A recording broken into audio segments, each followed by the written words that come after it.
It'll be fine by dusk, but I'm telling you, baby, these things eat at your bones and drive your young mind crazy.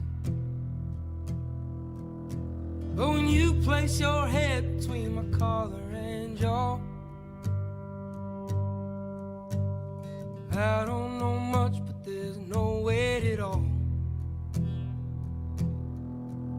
And I'm damned if I do, and I'm damned if I don't.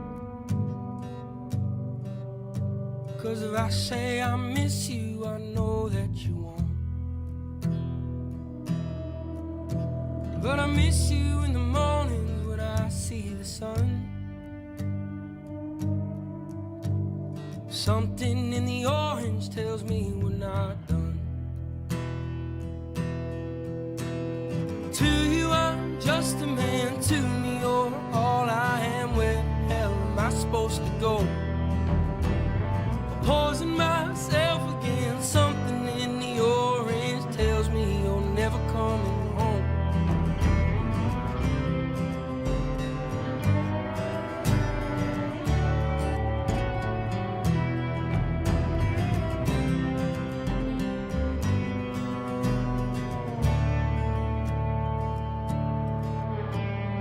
Need to hear you say you've been waiting all night.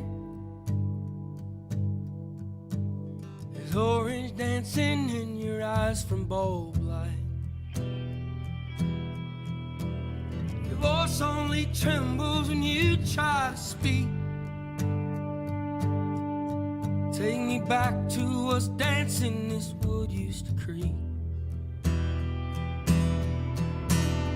To you I'm just a man, to me you're all I am. Where the hell am I supposed to go? I'm poisoning myself again. Something in the orange tells me you're never coming home.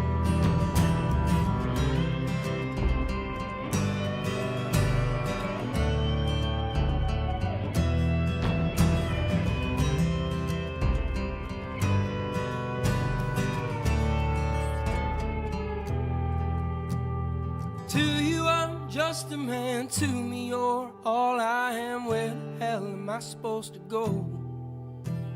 I'll poison myself again. Something in the orange tells me you're never coming home. If you leave today, I'll just stare at the way the orange touches all things around.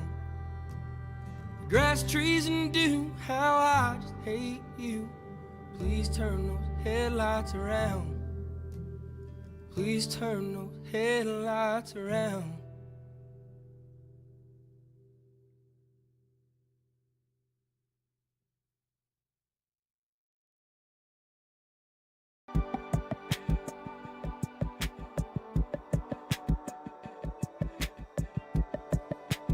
Don't go too fast, mama. I'm steady on a rock tripping. I tell you that I'm not slipping, but tell me not a thing ripping. Let's say that there will be lipping. Standing on top blinking. I tell you that I don't know, but you're favored now by 50, and I'm right at home. And damn if I'm not climbing up a tree right now, and everything is peaceful love and riding. And I know that we may go and change something. I couldn't really say that's recording it. What I went and thought about all in one day, simply indivisible, as we go our separate ways. Have you already Oh, I was muted. Hello, hello. How we doing? Pengy wave to you, Cork. How are you? Appreciate you being here. So consistent with it. It's, I really do appreciate it. It's like, it's nice. It's nice. It's nice that this matters to you, because it matters to me too. So I appreciate that you're here right on time. Yeah. So got a bit of a nasty headache today, so I'm a bit quieter than usual. But yes, I'm excited for today's stream still. We got a lot to talk about, like a lot actually. So it's Dale Pengy Wave. I really need, I want to make some emotes. I've been thinking about it. I had the artist who did my sub badges reach out to me, but they did something kind of scummy. So I don't want to use them again, and they were kind of expensive anyways. So I'm trying to find like a better artist. Trying to find a better artist that is like not as scummy. Curious what they did, by the way. So okay, I hired them on Fiverr, which is like secure. A lot of people know what Fiverr is, and their English is like not the best, which is fine, as long as like I can communicate, they understand what I want, understand what I need. And they were professional like on Fiverr, but then they reached out and joined my Discord, and they tried to like push me to buy more, and I had already told them like multiple times that I wasn't ready, I didn't have the money at the moment, and I wasn't even sure if it was them. So I like went to Fiverr and messaged them there and was like, hey, is this you? And it was them. However, they were going out of Fiverr so that they didn't have to pay the fees or something, which you're not allowed to do. I respect the hustle, but also it makes it like very unsafe for like the person buying it. So it was just weird, like how they were pushing it too. I'm gonna turn it down a little bit. How loud is the music, by the way? I'm not sure. So yes, I do want to get some emotes because I feel like it's fun to have community emotes. It makes it like more interactive as well. But I really want to do like penguin ones. They tried pulling you off the app. Yeah, not only did they like try pulling me off the app, they went to my Twitch page and joined my Discord, and that's how they found me. They friend requested me on Discord and messaged me, and then when I was like, yeah, I will eventually want emotes, which I had already told them, they were like, okay, can you send me some reference images? And I was like, well, I want the same penguins that we used already, but again, like I can't do that right now. And they were like, yeah, send me those, send me the reference image so that I know. And I was like, you should have them already. Like, you made them, you sent them to me on Fiverr, they're still there, you know? It's like, it was just so weird. It was so weird and sketchy, and it just rubbed me the wrong way.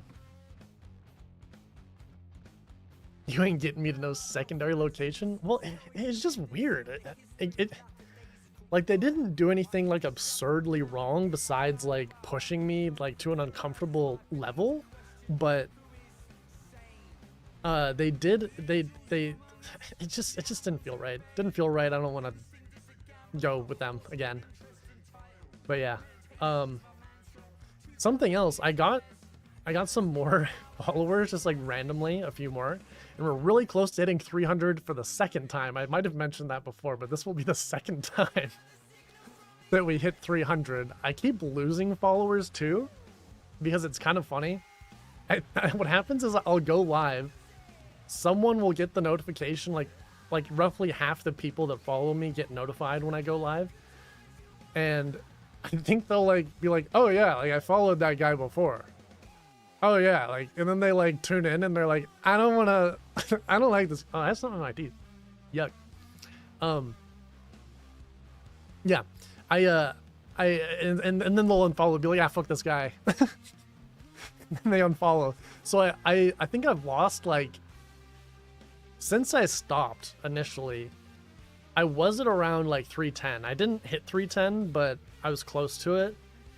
And I've probably lost like 50 followers total. So like, even though I've gained some, I keep losing like roughly an equal amount, like every time I go live. But it's slowly going up. Pour the champagne back in the bottle and pour it out again. Exactly. Cause for celebration, and then for not celebration, and then for celebration again. Okay. Yeah, so I think today is gonna be a lot of fun. I actually think I'm gonna do something a little bit differently than I intended to as well. I think I'm gonna split this stream into 2 streams because there's so much to look at. And also I realized that I have a bonus Menty B Monday because of the way I started things, because we started with an experiment. Like, we started with an experiment, and then so the next thing in the cycle is going to the results from the previous month, which we didn't have another one the previous month, right? So we skipped that and went straight into the topic discussion for the next month. But that fucks up the cycle, like, for the rest of the for the rest of eternity. So we need a filler anyways.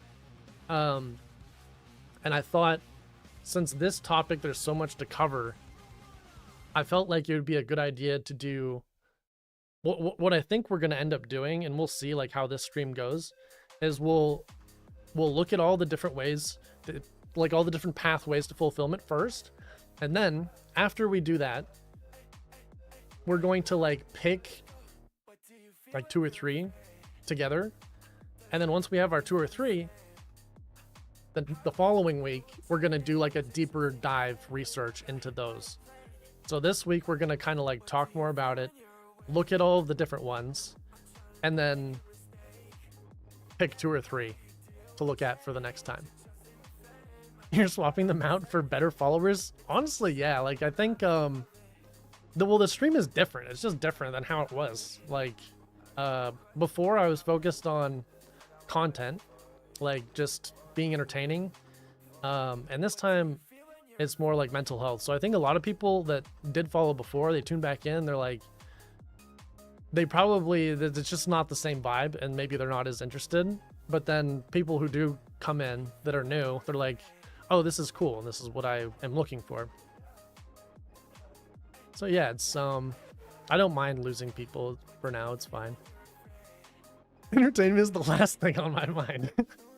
No, it's honestly, it's just not as important. Like, I think it's like fun to be a little bit entertaining, like have a little bit of humor, but I have seen I've been looking for other like mental health streamers, and first of all, there's not a lot. And I have found some that are like more focused on humor. And I think that's cool. Like, I think it's a cool approach, and it like definitely makes people more like, it keeps people's eyes on the stream more, and they're like more interested because there's so much going on and it's like funny. But it's not the vibe I want to go for. I want to like learn more. Like, I want it to be a journey, I guess. I don't want it to be like we're doing hee hee ha ha's like for 75% of the stream, and then 25% is like actually doing things. I think both approaches are fine. This is an academic channel. Yes. This is for the academics. Nah, it's I think I don't know how I would explain this stream. I should probably figure that out. I only watch academic content. I feel like, for me, and I don't know, maybe it's the same for you, Cork, but for me, like, when I watch content, I have more fun if I'm learning more things than I am if I'm like being entertained by like things I don't really care about, and then like learning a little tiny bit as well. Like, I have more fun learning more just naturally than I do like having a hee hee ha ha, you know? If I want a hee hee ha ha, I'm gonna go to a hee hee ha ha person, you know? And then that's all they do. If I want to learn something, like maybe I'll go to like a Dr. K stream, you know what I mean? Or like watch a Dr. K video or something. So, and that's most of the time what I like to do, is like watch a little stream where I learn a lot. So yeah, today we're gonna do. There's a lot on the agenda. We're gonna do a brief recap of the fulfillment discussion from last week. We're gonna take a look at the sheet we made really quick. We're gonna watch a video. I forgot I was doing that. We're gonna watch a video about weed, because it actually is like weirdly related to the topic of fulfillment today. Because I started watching it and I didn't watch the whole thing, but it started getting into things that like heavily correlate. So I thought it'd be fun to watch that and then do like a little chat about it to get us in the right mindset. Hey, Operative, how are you? Good to have you in here. We're talking about fulfillment today. We just got started. We're gonna do some research, and I'm going over today's schedule for the stream. How are you doing? I'll just search the hee hee ha ha tag and click on a stream with that. Wait, is there a hee hee ha ha tag? Honestly, that would be pretty funny. Is the one that was in my sidebar today? It could be. It was recently done and it's a super popular channel. It's I don't even know how to say it, but it starts with a K and they have like 25 million subscribers. So, and I had been wanting to watch it just from natural curiosity. I don't smoke weed either. But it just, trust me, it relates to what we're talking about. The one we can't pronounce. Yeah, that's the one. Yeah, it's like Kurzegzes, something like that. Kurzagestad, that one. Yeah. All right, so brief recap. Last stream, we're gonna do the weed video next. Then we're gonna do the question of the day, as we always do. Then, also what I want to do is, I didn't put this in the sub command, but I want to do like a check-in. I wanted to start doing like a check-in where we just kind of say like how we're doing at the start of the stream. Just like take a moment, like on a scale of 1 to 5, 1 to 10 or something, how we're doing. So I want to start implementing that as well. And maybe we'll make the question of the day for like new people that are coming in. That's something I'm considering, but I definitely want to do the check-in because that's fun. I'm stealing that idea from another mental health streamer, Tea with Adri, who was in my about section, which I should also go over because I redid that. I redid my about section on Twitch. So yeah, let's take a look at that real quick. Actually, it'll take like a second.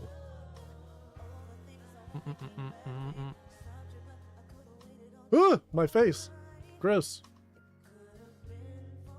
Okay, here we go. So I used to have like all of these different panels that were they fit the idea and like the vibe of the stream before, but it didn't fit the vibe now. So I redid all of the panels and rewrote everything, and it took me a really long time, honestly. But I added like new things as well. You're stealing the idea from the hotels. The one we can't pronounce. Yeah, that's the one. Yeah. Okay. So change the about me section. You can read it if you want. It's not a big thing. Added this section, why I stream. And then I also added this resource section to like the first 3, so that anyone who's watching, if they're like in crisis mode and just like watching the stream for some reason, they can go here. And there's a bunch of different ones. There's a bunch of different ones for whatever you might need, depending on where you're at in the world too. There's a couple of ways for how to support now.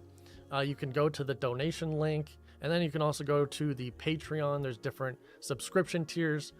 I'm gonna post again on Patreon today. I do it at least once a week for the journal reflection, but yeah, I'm putting a lot of work into the Patreon as well. So then there's a little bit about the Patreon as well.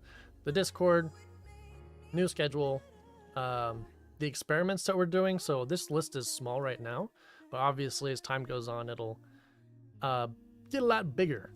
So right now we're doing the living by your core values experiment, and then we're discussing fulfillment, and next stream we're going to decide on the experiment. Well, I guess 2 streams from now, we're going to decide on the actual experiment. YouTube link. I do post shorts on there now. I just finished filming some and editing them. So I'm going to be posting more mental health shorts on YouTube. So that link's there. And then playlist. This one's new. If you click the panel, it goes to my Spotify profile where you can see like all of the public playlists I have. And then also it has like, every year I do this thing with music where I don't know why or how I started doing this, but I started in 2018 where I would take the favorite songs from that year that were released and I would just put them all in a playlist, and it was like my absolute favorites from the year. And so I just started doing that every year, and then for a couple years too I like narrowed it down and ranked it like from number 1 to 100 of the top 100 songs for that year. And so I've just always done that, and so I didn't do that the past 2 years because it takes a long time.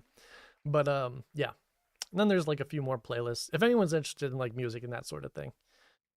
And then I also added this section, which I think is like fun, like stream friends. And so I categorize them by what they do. So like mental health streamers. The only one that I'm like actually know is Tea with Adri, who I mentioned a second ago. She's awesome. What she lacks in her math skills, she makes up for in her psychology knowledge. I say that because last stream she was confused about 1/3 plus 1/3 plus 1/3 equaling 1, but then if you write them as decimals, why it doesn't equal 1. And she was very confused by that. And as like someone who used to be in engineering, and I feel like you don't have to be in engineering, but as someone who's like pretty good at math, it makes it's funny. It does though. Yes, 1/3 plus 1/3 plus 1/3 does equal 1. Her argument was that if you write it as a decimal, it's 0.33 plus 0.33 plus 0.33, which equals 0.99. How does that work? That was her question. But yeah, 1/3 is like not 0.33. So we were trying to explain that. It wasn't going through, and it was really funny, and it was a good time. But anyway, I learned a lot from her stream. I also checked out someone else. I'm just like not familiar with them as a person, so I don't have them on here. Maybe one day though. And then just my other friends, Prince Bacon, Marky Nana. These are people from like before, and Serotonin. She didn't know about repeating digits. No, and there was someone with 2 math degrees in the chat trying to explain what that is, and it wasn't going through. It just, or I don't know, maybe it was a bit. I don't know like if she was serious or not, honestly, because she's funny too, so I don't know. But yeah, the person who had 2 math degrees, it was so funny watching them trying to explain why 0.33 is not 1/3. Oh, and Adri's here. Hey Adri, we're actually talking about you, and I hope you don't mind this. I put you in my stream friends, so now we're friends and you don't have a choice. Is what it is. I just got done saying how you're what you lack in your math skills, you make up with your psychology knowledge. Hopefully you don't take offense to that. Yes, obligatory friends. I almost messaged you and was like, hey, I put you here, and I hope that's okay, but I was like, fuck it. I don't care. I'm just putting you here anyway. But 1/3 doesn't equal 0.3. Oh, okay, yeah. Yes, that's true. That's true. See? Maybe you do know. Everyone who calls me their friend does so against my choice. Wait, so if I said you're my friend, would you say that's not true? Okay. So yeah, I added this section, stream friends. I'm looking to add some more. I also did the same thing with Shmoogaze. I really like Shmoogaze's stream, and we have like briefly chatted. We are by no means like close friends or anything, but I don't fucking care. I just put her in here anyway. And then I put a list of commands too. So those are all the new things for that. And the last thing I wanted to look at real quick is I didn't realize that there's like a coupon that you can use for your stream, and they also expire. So you can get 35% off if you gift 5 or more subs. And so you can do that for this stream, and for all of the next Menty Be Monday streams up until the end of the year because they expire. The coupon expires at the end of the year. Yeah. They have recommended streams and settings too. Not sure if it's for affiliates plus. So I think it is. I do have that as well. I don't know where it is. I have that on there. I don't know if I put you on there though. I probably did. I probably did that at the same time, but I have people on there. All of these people are on there as well. These are the special people. Those are the special people. But yeah. So, those are the changes. The changes. Also, I hope you don't mind, Adri. I'm gonna kind of yoink one of your ideas. I was talking about this as well. I'm gonna yoink one of your ideas that you do, where you do like the check-in every day. Because what I do is I do a question of the day every day. But I feel like instead of doing the question of the day, the check-in is actually a better idea. And then I do the question of the day for like new people in chat. Like if someone's new, ask them the question of the day instead of like doing that at the start of every stream. So I was talking about that a little bit, but I'm not sure if I'll actually go through with it. But I think it's a really cool idea and I like it a lot. Nick! Hey Nick, how are ya? How are you doing? I am okay. Hey, thank you for the follow, Necroteens. How are you? Speaking of new follows, also apparently I changed my alert message to be to be Christmas themed. That's news to me. I didn't realize I did that. So yeah, question of the day for you, Necroteens. Are you putting energy into things that matter to you right now? If not, where is your energy going? Yay, someone got my name right. Lol, what do people usually say? Necrotines? How else would you even say your name? Okay, because I was reading it like kind of like creatine, because that makes sense to me. That's so funny. What is necroteens? Can you give me a little bit of info on what that means? But yeah, today I have a massive headache. I took some Tylenol. Like I popped some Tylenols before this stream, so I could get through it because I wanted to stream. Because I'm excited about the topic and it's important for me to stream on Mondays. Yeah. Hopefully I'm not pregnant. Hopefully I'm not pregnant, because you know how that is nowadays. You know. Might get back into QOTD, started integrating the question with the topic. Right. Yes, that's what I've been doing. So like today's topic is again fulfillment. We're just researching it today. And so I always like to make it something that relates, but isn't literally what we're talking about, you know? Yeah, I don't know if you've heard about this, but apparently, and this is not backed by science. Apparently, if you take Tylenol as a pregnant woman, your kids have an increased chance of having autism. That is not backed by science, but our president has started some research into supporting that theory. So, yeah, I heard that bullshit, right? Yep. Classic. So basically, I played, is that God Wars 2? Guild Wars? I should know what that is, as a necromancer, and the teens is just something that fit into place. I like that. A little flair to the name. I played, I used to play, I stopped because it was problematic, RuneScape. The new one, so like the not as cool one, not old school, but the new one. And they have a necromancy class now. And I find that very fun. I find necromancy very fun. It's like a cool concept, necromancy. I'm putting all my energy into the things that matter to me at the moment. Damn! That's respect to you for that, because that's crazy. That's crazy. That's not only crazy, it's impressive. It's mind-blowingly impressive, because that is not easy to do. I have a limited time to do it, so I'm focusing on that. What do you mean by that? What do you mean by limited time? Do you just mean like existentially you have a limited time on this earth, so you know you gotta get it in, gotta get into things that matter? Or are you saying like right now you have free time, so boom, you're putting it all in that. Guild Wars 2, yes. I think I played that a little bit, but I didn't have any friends who played it at the time, so I got bored of it pretty quick. Glad our money is going to the right field of research. Hell yeah. Same here. Same here. All right.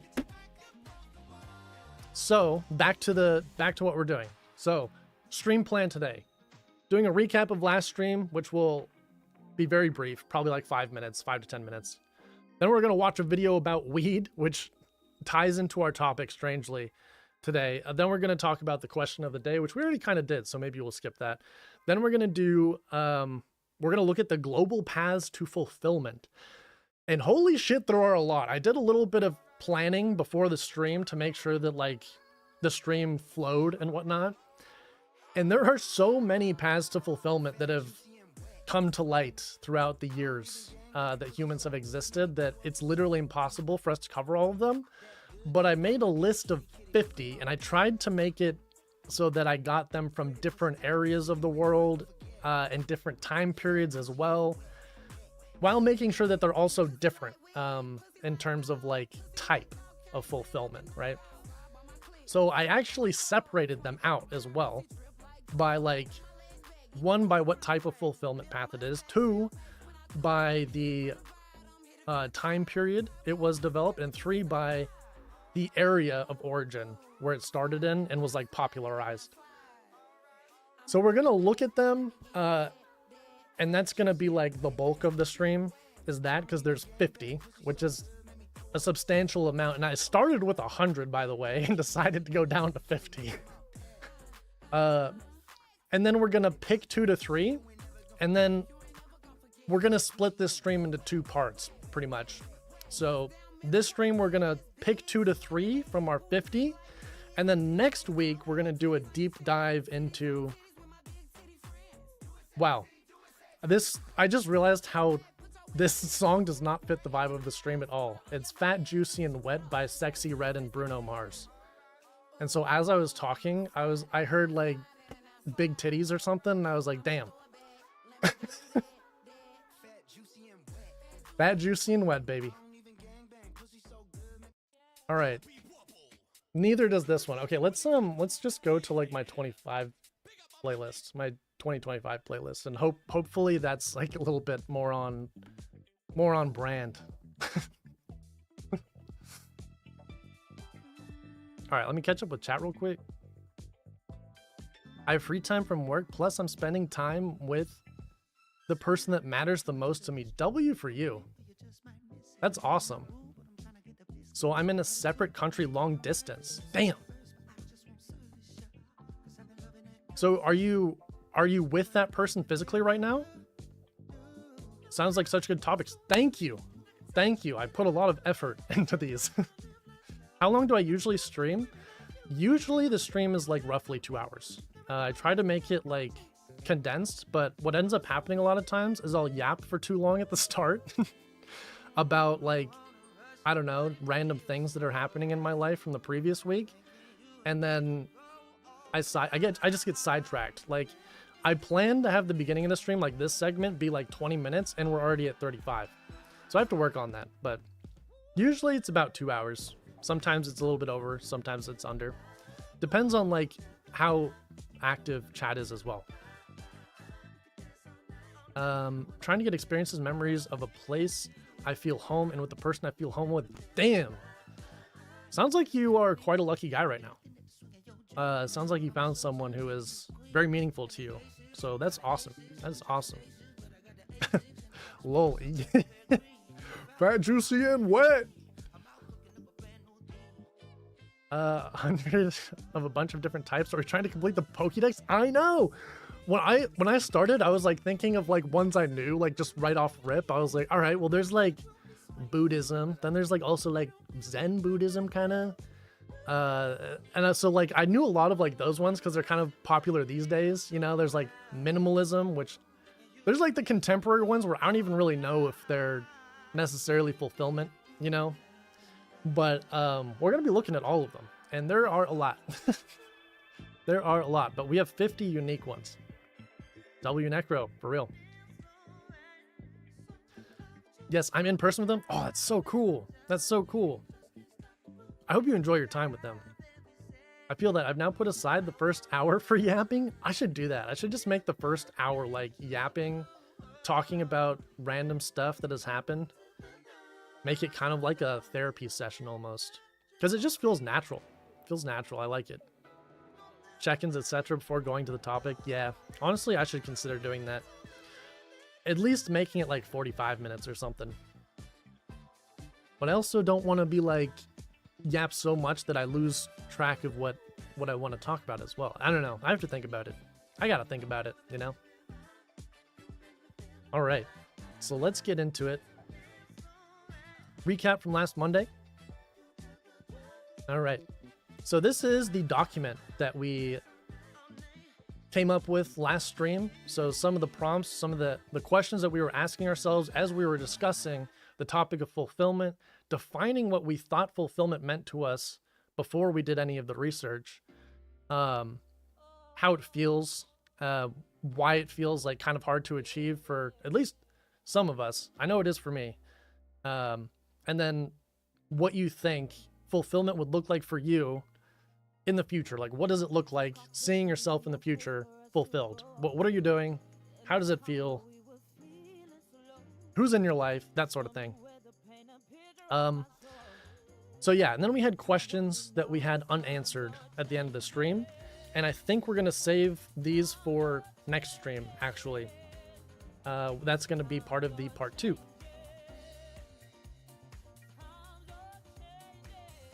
Segments help. True. Segments do help. So yeah.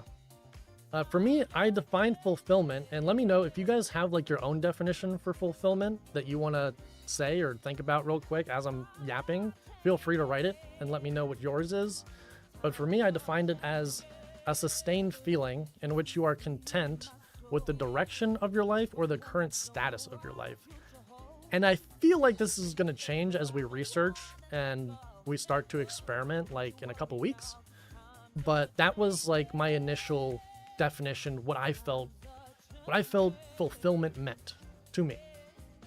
And then this is, I think, Uber Cork's definition, which is fulfillment is kind of like an end, maybe something we chase, but also maybe we should be enjoying the chase itself, which I found to be kind of like what's the word I'm looking for? It starts with a P. The word I'm looking for starts with a P. But I can't think of it, but it's kind of deep. But yeah, I relate to that definition as well. And by the way, the word is not penis. Oh, not penguin either. Close though. But yeah, I feel like a lot of times it's hard for me to live in the moment. And I'm always thinking about, especially with like major depressive disorder, a lot of times I'm thinking of the past. And with mild anxiety as well, I'm thinking of the future a little bit too. So I'm in these two different places and I'm like hardly ever in the present. And it's really hard to like get me in there. Purple? Procrastination? I was gonna say baby. All close, but no. I was thinking, it's like not poignant. Profound! That's the word I was looking for. I found it profound. Yeah. That's the word I was looking for, profound. But you guys were all really close with yours. So we also rated how we felt fulfillment-wise, scale of 1 to 10. I said 2.5. That's like roughly where I am, so not feeling too fulfilled. 5 being average, and Cork was at about a 3. Why does it feel impossible to achieve? And we came up with all these reasons, and there's more. There's more than this. These were just the ones we wrote down. But there's a lot of reasons why we think it's impossible to achieve, and I'm sure as we research too, we're gonna find some more. And then another question we asked, is it hard now to feel fulfillment than it was for generations before us? And instinctually we thought yes, but we also don't have research to back that up, so we left that for a question down here. And then what do you think your life would look like if you were fulfilled? And these were the things that we came up with. For Cork, a big thing was legacy, like being remembered, which I found really interesting. And for me, it was like just having like meaningful things, like relationships, and making sure that I'm living in accordance with my values, and career. Like having a career that's like doesn't feel like I'm being taken advantage of in a sense, you know. And then finally, we kind of left off with if there's anything now that gives you a sense of fulfillment. Same here. Are you saying same here in with like leaving a legacy, or with like these ones? What are you saying hearing? Okay, and so yeah, we left off with, is there anything right now that gives you a sense of fulfillment? And so for me, it's my relationships with like parents, family, and streaming. So streaming right now is giving me like a not the total sense of fulfillment that I'm looking for, but it's definitely in the right direction, which I think is important. Just streaming about things that mean something to me. Leaving a legacy. Interesting. So you have the same perspective as Cork. And what I would want to know from you, and I asked the same question to Cork, is why is it important for you to leave a legacy? Why is that important in terms of fulfillment for you? Okay. So that is a recap, quick recap of last stream, what we discussed. And we discussed, I think for like, I don't know, what did we discuss for, Cork? Like 2 hours? Was it 2 hours? Maybe a little bit less. It was close. Even if it's not forever, I want to be remembered and cared about. Interesting. This is so funny because like, I'm pretty sure you have the same, I feel like you and Uber Cork would get along a lot. It was all a blur. Are you okay, Cork? How are you feeling? How was your week? What did you define legacy as? Interesting. I'm not gonna respond to that. And I feel like maybe Cork and Necroteens, like maybe you guys should say that, because to me,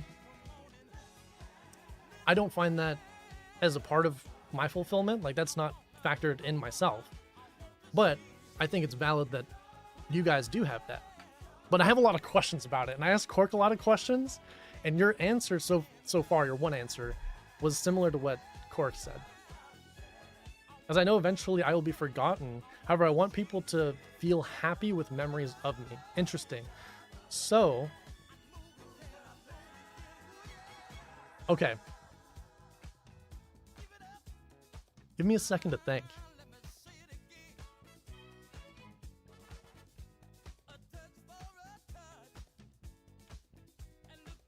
So, is it important that maybe like the next generation of people remembers you and has happy memories of you in terms of legacy? Or does it need to carry on through time? I guess that would be my next question for you. Well, I brought up the idea of the second death. Oh, right. Yes, you did. And wanting to stave it off for as long as possible, even if I can't control the first. Yes. So that's what I was trying to see if Necroteens would say. In response to what I just asked, like, is having that like second death, is that something that's important to you? Like staving that off for a long time, or is it just for like the next couple generations where it's like, I just want people to remember me in a good way? Oh, sorry. No. That's fine. That's fine. I think either way, Necroteens probably has their own like unique answer. All right. It's so interesting. It's so interesting that you guys both have the same sort of definition, and that's important to both of you as well. Also, curious, Adri, how you would respond to that. How would you define fulfillment? Is it similar to anything we have said so far, or do you have your own kind of take?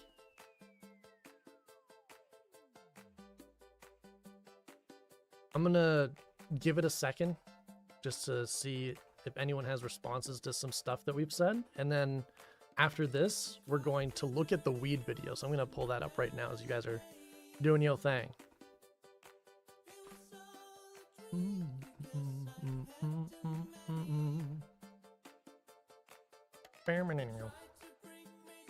Weed! Oh, apparently Ludwig reacted to this video too. That's so funny. It just came up on my my feed. All right, weed. Kurt, how do you say this guy's name, man? I'm gonna show you guys. It's Kurz. I'm sure they have a video saying how to say it. Kurz too old.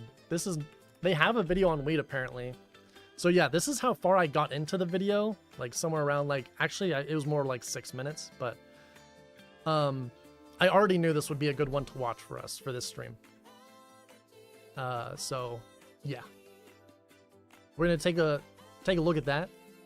We're gonna kind of do a reaction to it. I don't know. I'm not a big fan of like reaction content, but I feel like it'll get us in the right mindset for the stream. Legacy is anyone who remembers you when you're gone. For me, in terms of these subject or achievements, does not matter. Okay. I want people to have positive feelings and not to feel sad about it. Interesting. God, I have so many questions for you. This is my issue. I like get interested in things and then I just like keep going. I just keep rolling with it. So yeah, but I have to ask. Like I literally have to ask because I am that interested. So you say you want people to have positive feelings and not feel sad about it. So like a lot of times in shows and things, what I'll see is I'll see someone, like some sort of character dies, and then afterwards some other character that was close to them will be like, they wouldn't want us to be sad, like let's celebrate like what they did, let's be happy and that sort of thing. So is that what you mean by that, or do you mean when they look back you want them to think happy things and not remember you as like I don't know, just like not have neutral feelings or sad feelings in general?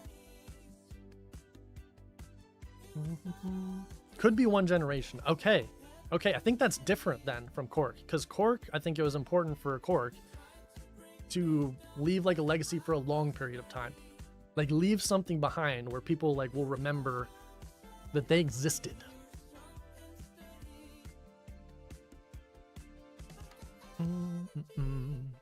Second death meaning once you are no longer remembered after death.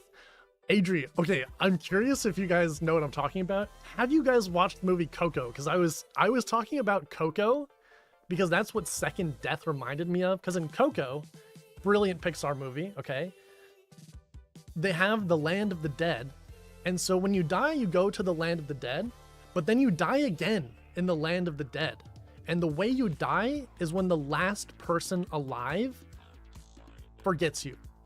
Like you are no longer remembered by anyone, and so that's when you die in the land of the dead. So I was trying to like, by the way, Cork, did you watch that?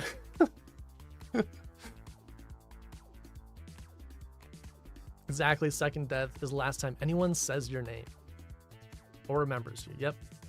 I think fulfillment is radical acceptance. Oh, damn. Okay. Getting deep. Legacy is the radical impact. Interesting. You leave behind after you are gone, death or otherwise. Interesting. Is legacy and that radical impact important to you, or are you just responding to what people have said? So fulfillment is radical acceptance. Is it radical acceptance of yourself? Is that what you're trying to say? Or is it radical acceptance with yourself, but also things beyond yourself too? I know that people will be upset when someone is gone. However, I do not want that to be the main emotion. I want the other emotions to be forefront. Okay. Yeah, that's what I was getting at. Nice. Wow, Streamlabs just botted itself up. Penguins can't fly because their wings are actually flippers for swimming. Who would have known?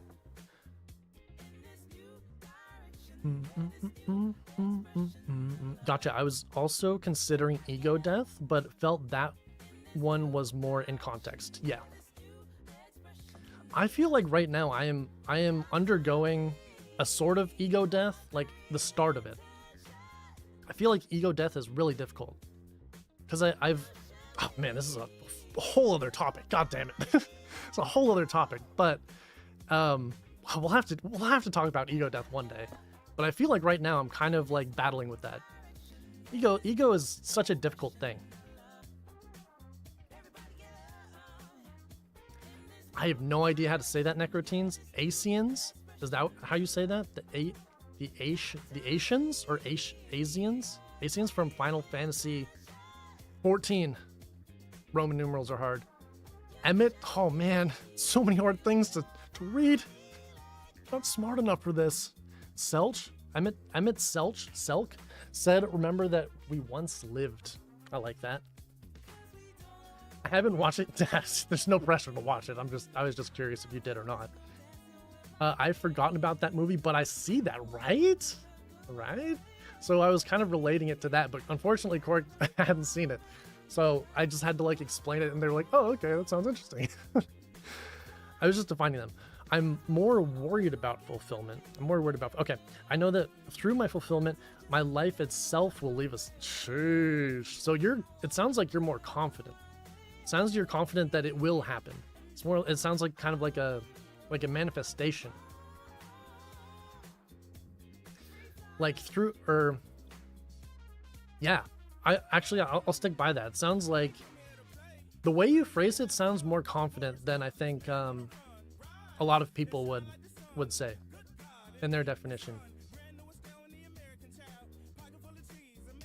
You did well, and as long as nice, and as long as Tea with Adrian remembers me, I'll be content with that. Damn, that's crazy. What a compliment, by the way. What a compliment. I will always remember you. Wow, what a cute moment. Nice. Very happy for both of you. That was cute. Oh boy, wow. On the topic of characters dying in a TV show, think about long-running series with a golden era followed by a drop-off in quality and viewer interest. The character who dies early during the golden era is always remembered and loved by fans. Okay. I feel like that's generally true. And their entire arc will be iconic. Can you give me an example of that? Meanwhile, the character who survives until way later has a death that nobody even watches or cares about because they've abandoned the series by then. Interesting.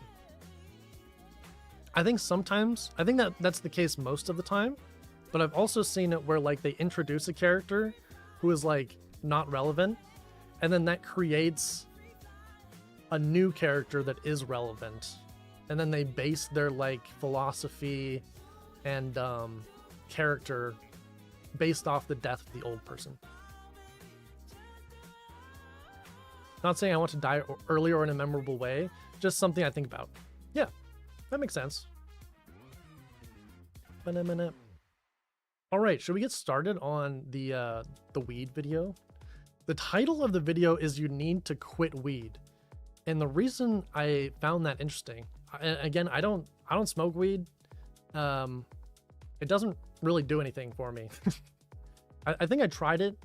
I tried it at one point a few times because I went to Vegas and had the worst headache of all time and nothing was helping.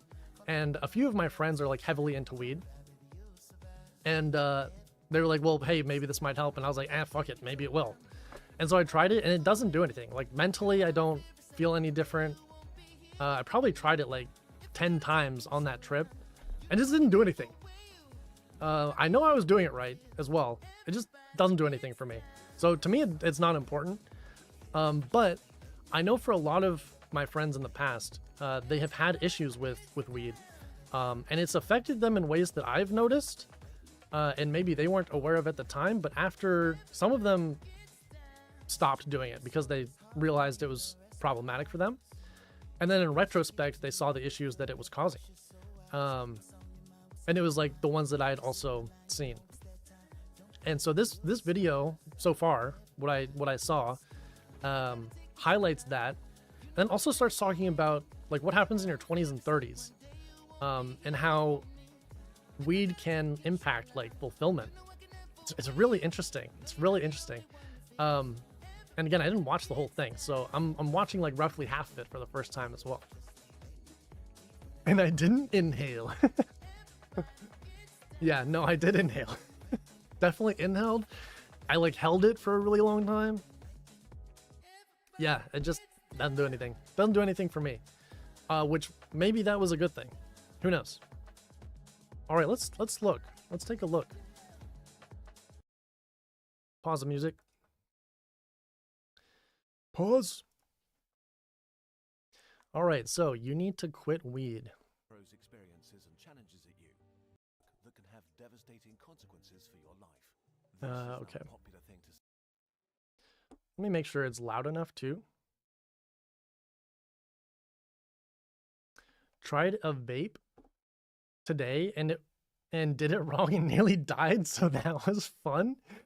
Yeah, I've never tried, like, some things I will just never try. Anything with like tobacco or vaping, I will just never do it because of like family history and stuff. It's just like a thing I refuse to do, and like other drugs as well. But weed I was open to because I didn't think like, I was like, it's not that bad. I know a lot of people who don't have an issue with it. But I also know people who do have issues with it and then don't think that it is an issue. It's nice to see you still drawing breath. Yes. Okay, let me know if the audio is loud enough, by the way. Weed is a serious drug that can have devastating consequences for your life. This is an unpopular thing to say, but it's true.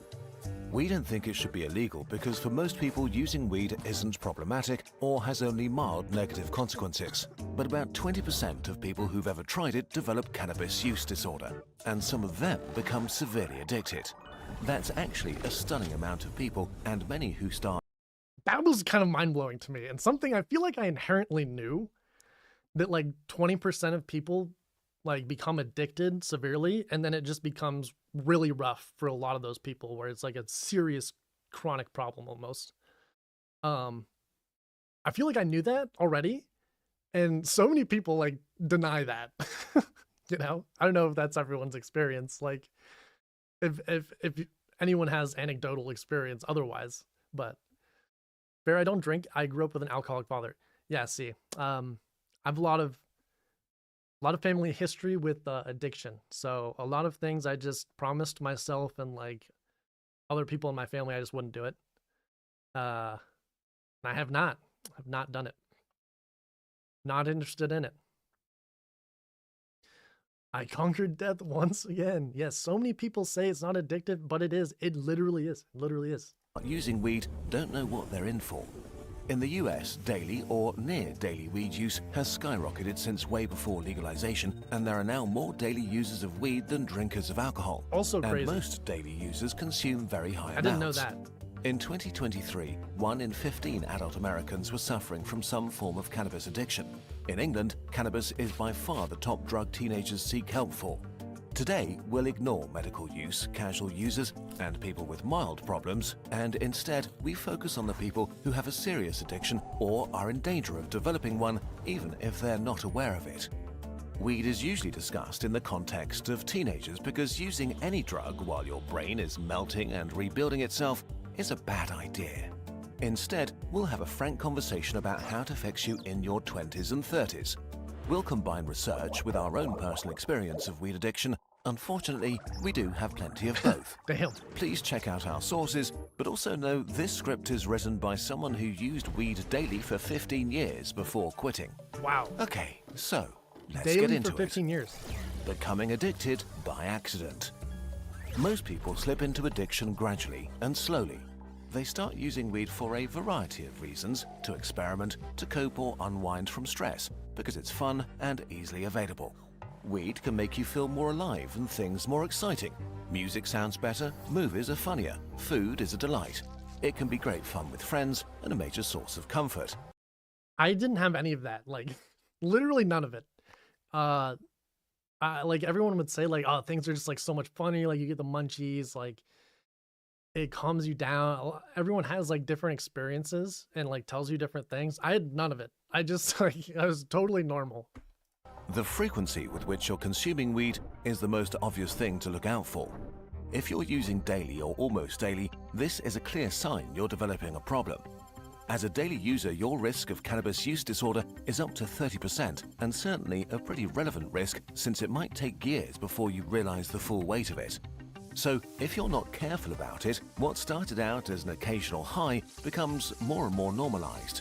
Bit by bit, your weekends revolve around weed or shift to activities that you can do stoned. Often other hobbies or obligations become less of a priority. Then it creeps into most weekdays, and finally, it's an established ritual every day. Okay, so this is the point in the video where I was like, oh wow, this kind of relates to me, even though I don't smoke weed. This kind of relates to me, and it kind of like hit a couple areas of my life where it's like kind of relevant. So they were saying that like it kind of like creeps in slowly, and then once you're like a daily user of it, instead of focusing on like things that like actually matter, you just start, it like mellows you out and it becomes like a coping thing. And so for me, I view video games like in a similar way. Like I've had issues with video games where I get up, I don't do this currently, but pretty recently, I would get up and my routine would be get up, go play RuneScape, and just that would be like the start to the day. So that I didn't have to like deal with anything significant or like deal with anything mental health wise or do other responsibilities. Like it would just be something that allowed me to let things fall by the wayside. And I feel like this is applicable not just to like video games, but anything that's like that. Yeah. My one weed experience was the worst one ever had in recorded human history. Oh God, do tell. When I did it as a teenager, I had really bad experiences with it. I haven't touched it since. It sent my lungs and throat into spasms, so I couldn't breathe. Oh my God, you must have been allergic. Oh wow, that sounds awful. That does not sound like fun. Maybe I'll think about it. Oh, what a cool emote. Spill the tea. Is that yours? Wow. That's a cool one. All right. Yeah. Time, weed's nature changes. The joy-enhancing effects dissipate while a comfortable numbness takes over. Weed can become your primary method of coping with life, but it doesn't make you stronger, better, or more resilient. Instead, it covers up negative emotions by building a snail shell that you can retreat into. Do you have a problem with weed? Super easy test. Stop doing it for 4 weeks, starting today. Not tomorrow, today. This is the classic, like, I'm not addicted thing that that people do is they will, instead of, so I did this a long time ago when I was like, probably like 18 or 19. I had some friends who smoked weed every day. And like, I recognized it was a problem for some of these friends, not all of them, but some of them. And so me being like a dickhead, I was like trying to fix them when they didn't want to be fixed. And I was like, yeah, this is a problem for you. And then I would be like, well, just quit. Like, just quit today if it's not a problem for you. And then like the quintessential thing they'll say is I can if I want to. I just like don't want to. It was an exclusive hype train emote. Oh man, that is so cool. I need that one. How do you, I don't know. I'm so bad with Twitch. How do you get hype train emotes? Do you have to like donate or something when a hype train is going and then you can pick one, or is it random? Stop wearing pants for 4 weeks, starting today, or you're addicted to wearing pants. Logic falls apart instantly. I could do that. I just don't want to.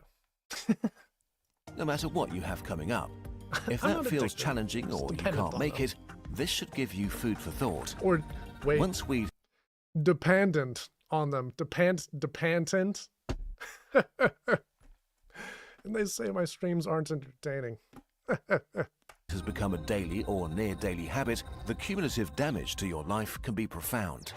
But first, let's talk about another thing that can become harmful without you noticing it. No data security. Today's sponsor, qotd, helps you reduce your risk of scam. Back Sorry, to don't care. weed.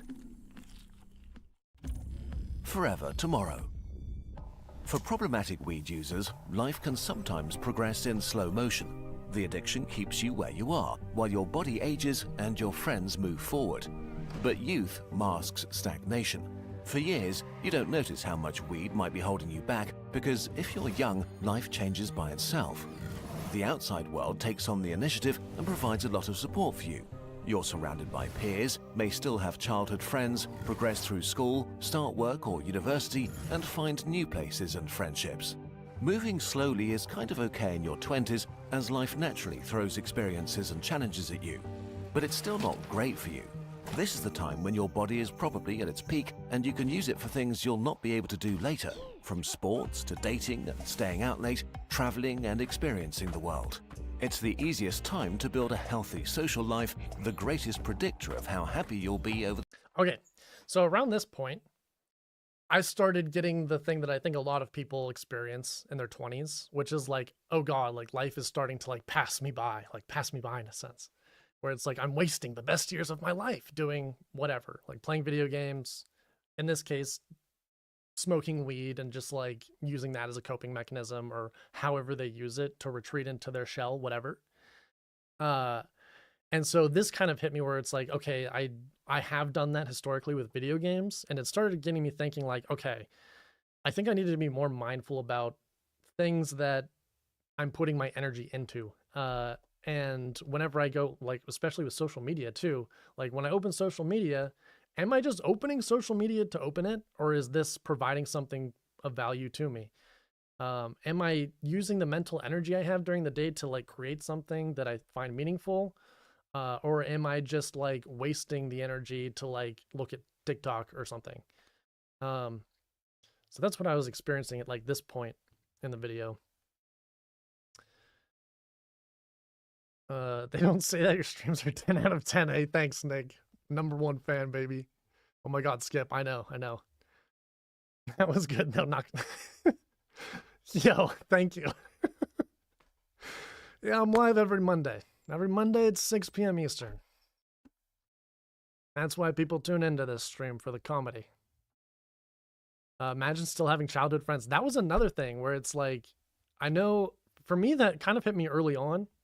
I don't know if it's different for other people, but as soon as I graduated college, I moved. And so that kind of hit me really quick, where like a lot of the people that I grew up with, I just fell out of touch with, because relationships require effort. And if you're not caring for them, they just like go away with time, like slowly, like this video is talking about. Imagine using your body for sports and or dating. See, that's another thing where it's like, how long can you do that? And some of the things that are involved with relationships and sports, like how long can you do that at like a peak level or at any level at all? And do you want to do those things? Like, is that important for you? I feel like a lot of people, because they're just kind of living on autopilot by like smoking weed, playing video games, browsing social media, they just don't even stop to ask themselves that. And I've definitely been a victim of that as well. I don't need any substance to retreat into a shell. That's all natural, baby. Explain what you mean by that, though. Mine fell apart while I was going to school with them. Interesting. I feel like you have an interesting backstory, Cork. Maybe one day we'll discover. We'll just get bits and pieces of it here and there. The next few decades, you'll likely never have fewer responsibilities again, so you can explore and take risks. Spending this time stoned with passive activities like scrolling over reposts on Reddit is something you might regret later. You'll never get this period of your life back. As you age out of your 20s, things change massively. Around this time, most people naturally tone down their weed consumption or quit entirely. You're entering one of life's great inflection points, and you risk getting left behind. Your social life is different after 30. Friendships need care, attention, and active time investment to survive, and weed addiction works against you I just said that. on multiple levels. I said Studies that. show that It for was some me. people, weed can worsen social anxiety, especially if you start using more and more. And once you feel anxious about socializing, it becomes pretty tempting to just stay home and avoid events or new experiences. Yo, I don't know if other people relate to this. Just, it becomes so tempting. Like, the more, when you age and you haven't been socializing, it becomes so easy to just not try to socialize and to just stay inside and, like this dude, just eat some pizza, man. Becomes so easy. And it's harder to change as you age as well. So, like, in your 30s, if you haven't done any of this, like in all of your 20s, it's not impossible, but it's a lot more difficult. And I think that's kind of what they're getting at. But I also think this video dramatizes it in a way where it's like, this is an issue I have with a lot of like social media channels, like, and like YouTube and whatnot, so that people like keep their eyeballs on the video, is they try to elicit an emotion on purpose and make it as strong as possible, that so that you're like worried and you're like, oh god, I have to like finish this video. Oh, what else am I not doing? When like it's not that deep. It's like not that bad either. But yeah, this to me is like an example of that, where it's like, oh, this is just how you're gonna be. This is it. Like, you're fucked, you know. Yeah, WO for sure. I quite literally was eating pizza within 30 minutes of the stream. Dude, pizza's awesome though. You know, it's fine as long as you're not like retreating and not going out. You know what I mean? Since weed numbs feelings, it's easy to push away FOMO or guilt about cancelling last minute. You'll go next time. But will you? Speaking from personal experience, I'm sorry, I'm pausing it again because I have something else to say. This is something else that I saw with my friends who like consistently smoked weed like way too much every single day. The reason it's hard to see as an issue is you just become so comfortable. Like, what would happen to them is they would smoke and it would just be totally comfortable. Oh, thank you for that. Thank you for the hydration message. Yeah, they would just become comfortable with whatever. So you wouldn't think about things like, you have an issue, okay, let's go smoke some weed and like chill out and then forget about it. But they would do that every day. And so the issue, and like,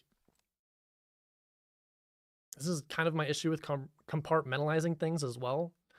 With compartmentalizing things, what you're supposed to do is you're supposed to say, okay, I cannot deal with this right now, because something in life is happening, right? Where you can't.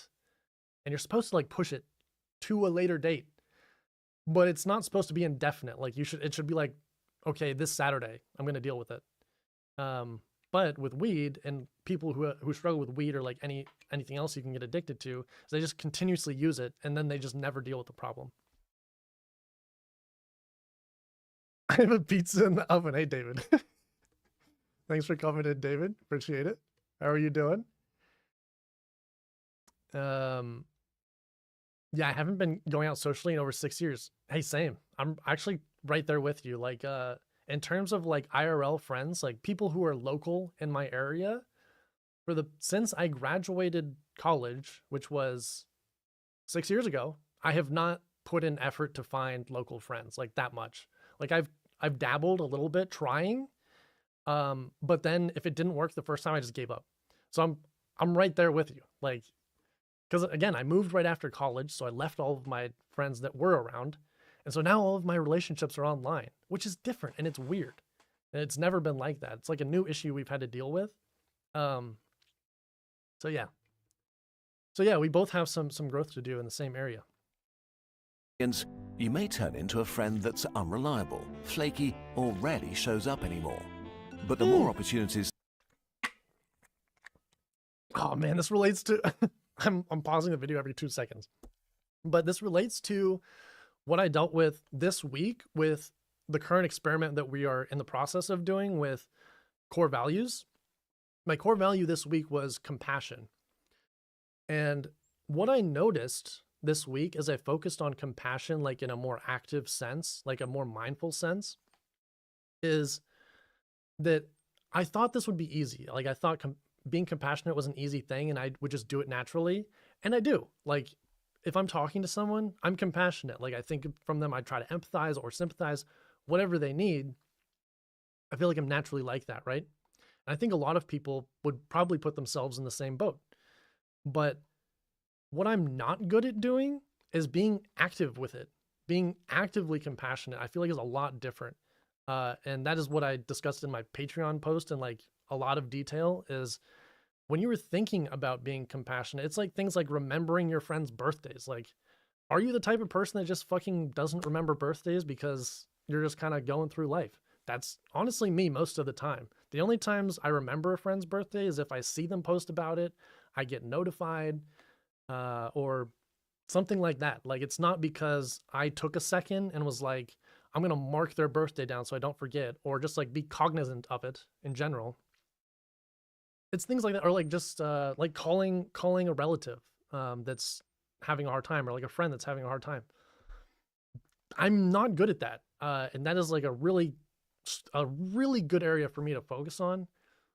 That's what I discovered this week as I focused on compassion. Is that I'm not as compassionate as I thought I was. I'm like passively compassionate, and I'm good at that. Like, I'm great at that, but that's like, I feel like only 25% of it. I feel like that's the easy part. I feel like the 75% of being like actively compassionate and remembering the small things about other people and like wishing for their success that's the hard part. And I'm not that great at that. Or I shouldn't say I'm not great at it. I'm not consistent with that. I just do it sporadically. I'll just literally work, go home, sleep, or whatever, and I don't have the energy to even game. However, when I'm I'm just gonna say with my true friends and my other half, I can do and want to do and explore more. Okay, yes. I feel like certain people give you energy too. Like, they give you energy back. And when you put in, like, you're also getting, like, if you're putting in energy a lot of times with these specific people that are reciprocating it, it's like there's no net loss, or you even get more than what you put in. It's interesting. And also, there's people I've discovered where you put in a lot of energy, they don't deserve it, and they don't reciprocate it, but you keep putting it in, and then you just lose it over time. Yeah, it's just, there's so much to get into, guys. There's so much to talk about. Which sucks because they aren't in my country, so it's hard to get the energy to even do things like self-care. See, that's true. That's true. I don't know your living situation, but I wonder how much effort you've put into trying to find some local friends, or do you speak the same language even as the people locally? What is passive compassion for you? Great question. To me, passive compassion is like, if you're having I feel like an easy example is if like you're going to get lunch with someone, with like a friend, and you just keep in mind that maybe they have dietary restrictions. So you don't bring up, like, if they're vegetarian, you don't bring up going to a barbecue, or making sure that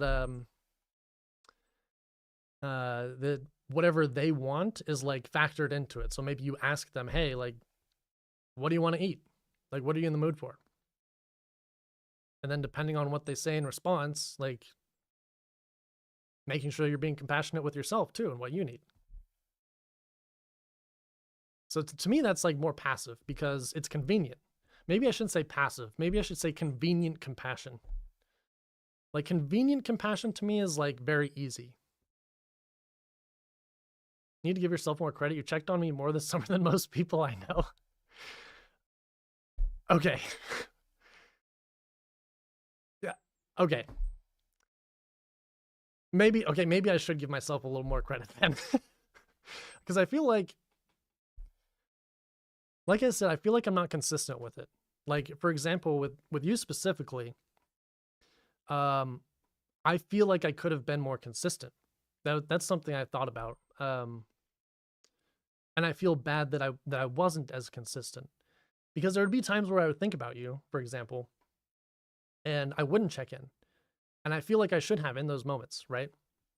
But there was times where I did check in, I would think, and I would check in, you know?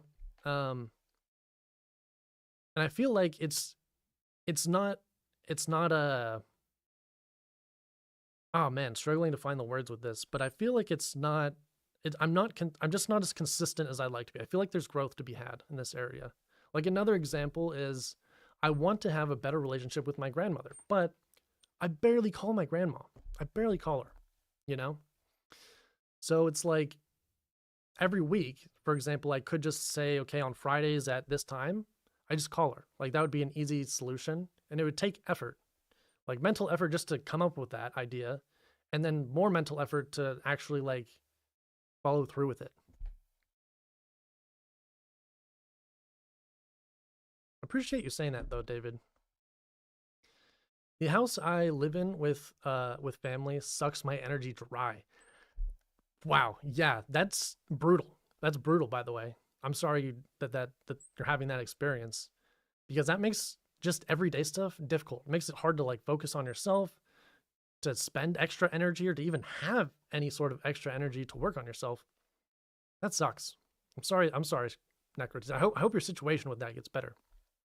When I return home, I feel energy draining from me. I think a lot of people are like that. I think a lot of people are like that, where if they're with their parents, they live with their parents, or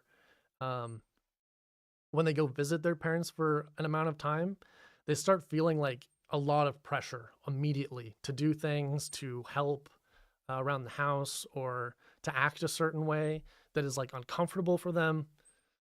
Yeah, I think that's a common experience people have. True. Net loss with the people you surround yourself with. Yeah. Yeah. That was something that I struggled with for a long time too. It was just putting my energy to the wrong people and hoping that it would get better, and it doesn't. Sometimes it does, but the other person has to want that. Work gets in the way of my leisure activities, as a lot of my hobbies are weekend based. And I work in an arcade, so weekends are rare to get off. Ah, okay. Oh, I'm curious what you like to do as leisure activities, and why they're I'm guessing you do like you like event kind of based stuff. And that's why it's hard maybe. But I'm curious what specifically you like. So like passive versus proactive. Yeah. Kind of like that. Yeah, I think a lot of people are like especially now. I feel like a lot of people are just so and myself included. I feel like a lot of people are just, they do what is easiest, what is most convenient, and they put in, if not what is the most minimal amount of effort, whatever is easiest. So for example, I used to have this friend who I don't have anymore, but the only times he would check on me or be interested in what I was doing or ask about anything in my life, like, or just talk to me in general, was if I joined a Discord group call where he was in there, and it was just easy for him to ask. And obviously, like that sort of space where it's like a group of people and they're asking those sorts of questions is not the right space most of the time to like answer life questions fully. Yeah. Can we make that a challenge one of these weeks where we all have to call our grandmas? Honestly, yeah, that'd be dope. I'm gonna write that down actually. Write that down. Also, after stream, something I like to do is I take like 10 minutes to just reflect on the stream, like what felt good and what felt forced, and things I want to do for the next one, or things I want to implement. So like some things I have written down right now. Some of them are from last stream. Some of them I wrote right before the stream started. Was I literally wrote, I want to create a visual like Adri for a quote unquote check-in and consider making the question of the day a new follower only thing. And then I saw from a different streamer, a lot of streamers have this one, but they have like a Spotify song overlay. And since I'm like interested in music and it's important to me, I want to have like a Spotify overlay so people can see what the song is that's playing, like Fat, Juicy, and Wet, you know, so that they can also enjoy fat, juicy, and wet things. And then I also, my song command doesn't work. So I need to figure out why that's not working and then fix that. And then I noticed at the start of the stream, the channel points, you can do a pengy wave every day. And it's like one channel point. And so I want when the pengy wave happens, I want to see like how many times that person has done the pengy wave. I've seen other streamers have that. I'm not sure how to do that. So I want to add that. So now I'm going to write the challenge for calling grandmas for the people that have them. But it'll probably be like, not grandma specifically, but like a relative. Or like just someone who's important.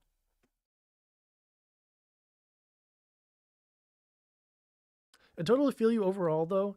I really struggle with staying in touch with people. Yeah, that's something I've been trying to work on, is like just making sure that the people I think deserve the energy and have shown me like a good energy in return. I've been trying to make sure that I think about them more and like reach out to them more. Not easy.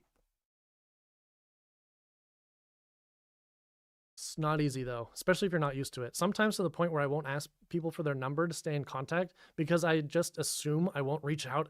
Wow, so you're like, in a way, you're self-sabotaging. Like you won't even give out your number because you're like, I'm not gonna fucking reach out anyways. That's so relatable. That's so relatable. And I actually saw a post from, I just followed her. I can't remember her name on Instagram, but it's a psychologist on a pretty big one, where she was saying that like self-sabotage is a form of protection as well.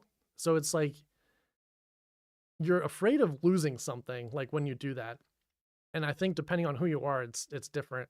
So like I think some of the things she said was like maybe you're scared of being judged, or like you're scared of not being in control of the situation. And I feel like maybe that one's more relevant. Maybe you're like you feel like you're not in control of maybe yourself or how they respond or don't respond. Because like for me, a lot of times I will not reach out or I won't say something because I'm scared that they will not respond, and then that'll make me feel judged and like make me feel bad. Yeah. Wow. We're bringing up so many topics right now, by the way. It's so interesting. Dungeons and Dragons with friends, things like that. Oh, yeah. I've always wanted to do a Dungeons and Dragons thing, but I've never done it. But that makes sense. That makes sense why on the weekends, if you're working every weekend, that's when most people have off. I wonder what you could do. Does anyone have an idea for like strategies? Maybe have you tried like talking to your friends about maybe doing it on a weekday? Like after work. Gaming with friends, looking around for cool stuff in charity shops. Ooh, interesting. Charity shops. Do you live in a city? Etc. Like I collect crystal liquor decanters. Crystal liquor decanters. What is a decanter?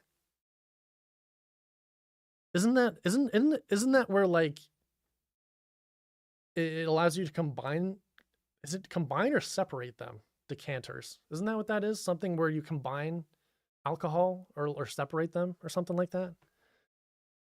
I'm not totally familiar, but that sounds really cool. I just like glass, like crystal-y looking things. I've always been interested in those. I'm writing something right now and it'll be like a wall of text. So you have to look forward. I love those though. I love walls of text. Those are always the most interesting ones. What you see in fancy offices / films where they pour from into glasses. Okay. I think I know what you mean. Like I'm thinking like a long, skinny, almost like an old-fashioned potion bottle where it's like starts up here and then it got that fat juicer of a bottom, you know? But it's all crystal-y looking with a stopper. Okay, cool. Yeah, I know what you mean then. I have the mental image. Those. I forgot we were watching a video. To hang out with friends you skip, the fewer will be there in the thank you future. for contributing to the Especially if you do read alone, it can become the central focal point in your life. Reports show that many people with addictions gradually reduce the activities or hobbies they once enjoyed in favor of consuming. Bit by bit, this can make you withdraw from the people in your life. While this can be pretty bad for your social life in your 20s, it may be catastrophic by the time you turn 30. Because in their 30s, most people are plenty busy. Careers, partners, travel, children, and their closest friends are now priorities. Free time becomes super valuable, and casual hangouts turn into two adults comparing their calendars. So people in their 30s are way more selective about what and who they spend their time with. Smoking a joint drops way down their priority list. Even without This is kind of related to neck routine, what you were saying. falling out, you may simply become incompatible if your identity becomes tied up with weed, or when your friends have a lot going on and you don't. This happens a lot without weed, but weed can supercharge it. So many problematic weed users focus on a small circle of friends and acquaintances who are also using weed. This can create an isolation trap. If your friends quit or they withdraw to use it alone, you can face sudden isolation and loneliness. Or you may feel pressure to keep using it because you're scared of losing your friends. It's harder and takes longer to make new friends in your 30s than in your 20s, so to change your situation you need courage, energy and motivation, things weed addiction makes much harder to muster. Worse still, people who feel lonely tend to use more weed to cope, which is linked to even more social isolation. Weed can fill the role of your I actually really like this graphic. Just I want to appreciate this really quick. For me, I think a lot of people use different metaphors and like analogies for depression. The one I think I like the best for me is it being a spiral, and specifically a downward spiral. And I think this kind of exemplifies how one thing can lead to another thing, which leads to another thing, which leads to another thing. So like in this example, someone starts smoking weed in their 20s to cope with whatever life is throwing at them. But then in their 30s, they're faced with a scenario where actually now it's harder to make friends. And you have to spend more energy on making time for them or whatever, right? And so then you're faced with the choice of, okay, am I going to deal with this right now? Or am I going to smoke more weed to not deal with it more? Which is very relatable. Very relatable, not just with like addiction, but like in terms of depression, like for me,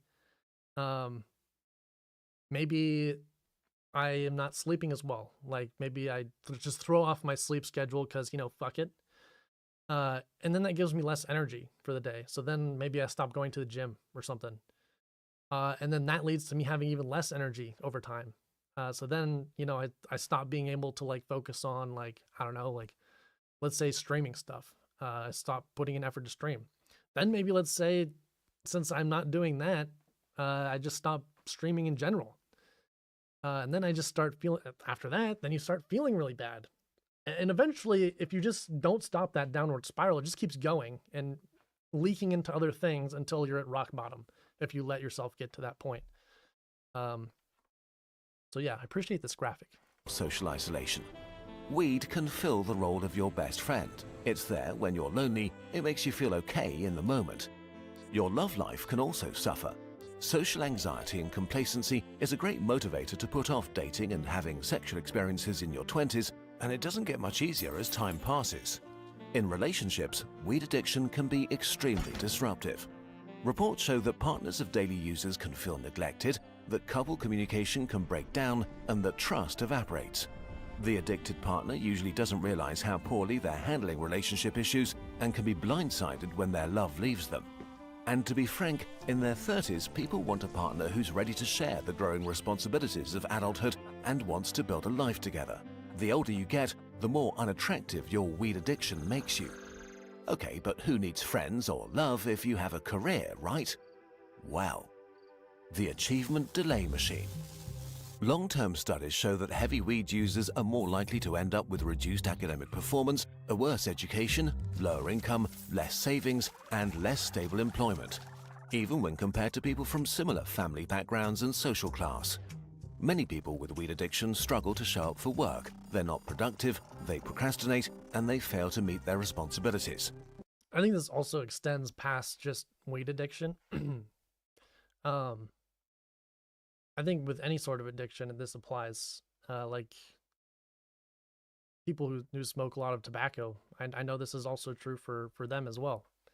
Or I mean, I definitely feel like if I didn't play as many video games, like in an unhealthy way, yeah, I would probably be a lot further along, right, than I am right now. But hey, The consequences of missed opportunities and bad decisions slowly accumulate. Maybe you skipped networking events, had no ambition and didn't get promoted, or hopped between entry-level jobs. It's also much harder to build up savings since the addiction can cost you thousands each year. In your 20s, you transition from being I didn't realize how expensive weed was too until someone like told me about how much it is. It's crazy. To have a weed addiction, it's expensive.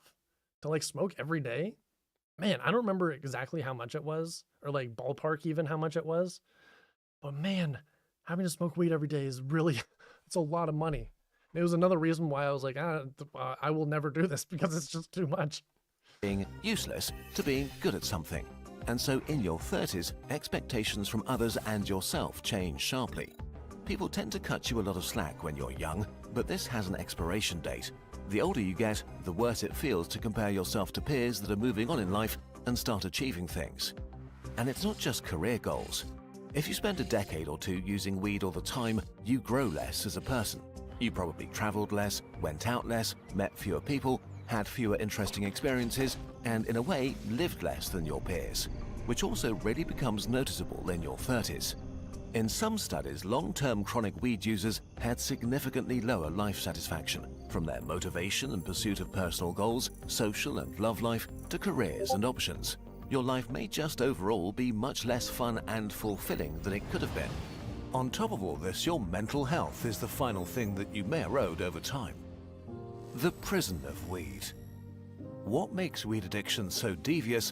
I'm curious, like, does anyone have, I'm gonna pull up Discord real quick and mute it because I just heard a notification and I don't want you guys to be checking your notifications because you hear mine going off. Okay. I'm curious if anyone feels like that, where it's not necessarily about weed, right? You don't have to be smoking weed to have these issues, but does anyone feel like that, where it's like they feel like they're behind, but they're not sure if they're behind either? Sure, a lot of the arguments here against weed could be said about other things too, like video games. Yeah, exactly. That's what I'm saying, because I feel similarly, even though I don't smoke weed, but I feel like I use video games sometimes in an unhealthy way where I'm using it to not, as a coping mechanism to not deal with things. So yeah, I totally agree. Is how at first it can seem to improve your mental health. It can calm anxiety or depressive feelings, make you more relaxed and feel less lonely. But weed acts on your brain's reward system and the effects can flip without you noticing. Weed can damage your ability to regulate your emotions and can worsen anxiety or depressive feelings and can escalate into serious mental disorders, which you might think that you can self-medicate against by doing even more weed. This can impair your coping skills, making you fragile and easily overwhelmed, unable to deal with stress, increase anxiety or depressive symptoms, worsen your mood, cause mood swings and irritability. The addiction can hold back a dam of bottled up negative feelings that's ready to crash into you and the people around you at any time, until eventually it doesn't work anymore. Especially during a mental health crisis, weed can make things much worse for you. On the flip side, there's research that shows that addicted people who give up weed experience a noticeable improvement in their mental health. Here's the This is anecdotally, from people in my life who have struggled with weed addiction and then stopped having weed addiction. This is so true. Like, they stop smoking weed every day, mental health like instantly improves and they're able to cope with things. And especially like when they stopped, or when they realized they had the problem, it hit them like a fucking truck.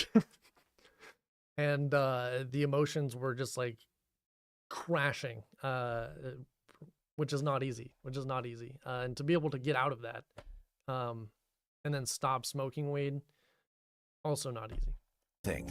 All the negatives we talked about, missing your life as it flies by, social isolation and not even getting close to living up to your potential, are not happening sometime in the future, but today. No matter your age, if you find yourself addicted or in danger of becoming addicted, there is a way out. It's not fun and it will be hard. You need to quit. I said that. I said it's hard. I said that it's not easy. Look at me. And the earlier you do, the better your life will be. Don't give up. There's a whole life out there waiting for you. Sometimes... It's an ad. All right, I think the video's basically done, so we're gonna stop there. But yeah, you guys see what I mean by like how relevant this was to the topic today of fulfillment, where it's like there are things probably in our lives. I guarantee probably all of us has this to some extent, whether it's weed, video games, social media, or some hobby that is really the coping mechanism to not deal with things.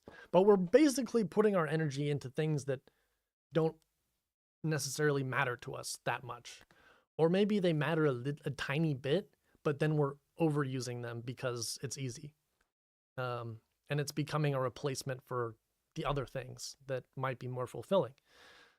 So that's why I kind of wanted to watch that video together, because I feel like it kind of sets the tone and gets us in the right mindset for why fulfillment and the topic of fulfillment is so important. And again, there's so many different pathways to becoming fulfilled and so many different ways that you could become fulfilled that any path could be right. It just depends on who you are, what your values are, and what kind of resonates with you. So that's what we're going to get into right now, is all the different pathways to fulfillment. Not all of them, but a large chunk. Probably, I'm guessing I have most of the more popular ones, and I definitely have a decent split by region. So there should be a little something for everyone, hopefully. And we're going to try to narrow it down a bit into 2 or 3 by the end of the stream. And then next stream, we're going to deep dive into those specifically and research them. So I'm going to try and pick one myself. And then I'd like for there to be like some sort of conversation about maybe what some are that interest you guys. Excuse me. But yeah, maybe some that interest you guys. Maybe we'll do like a poll or something and vote on which ones in the Discord. I don't know. We'll see. We'll see.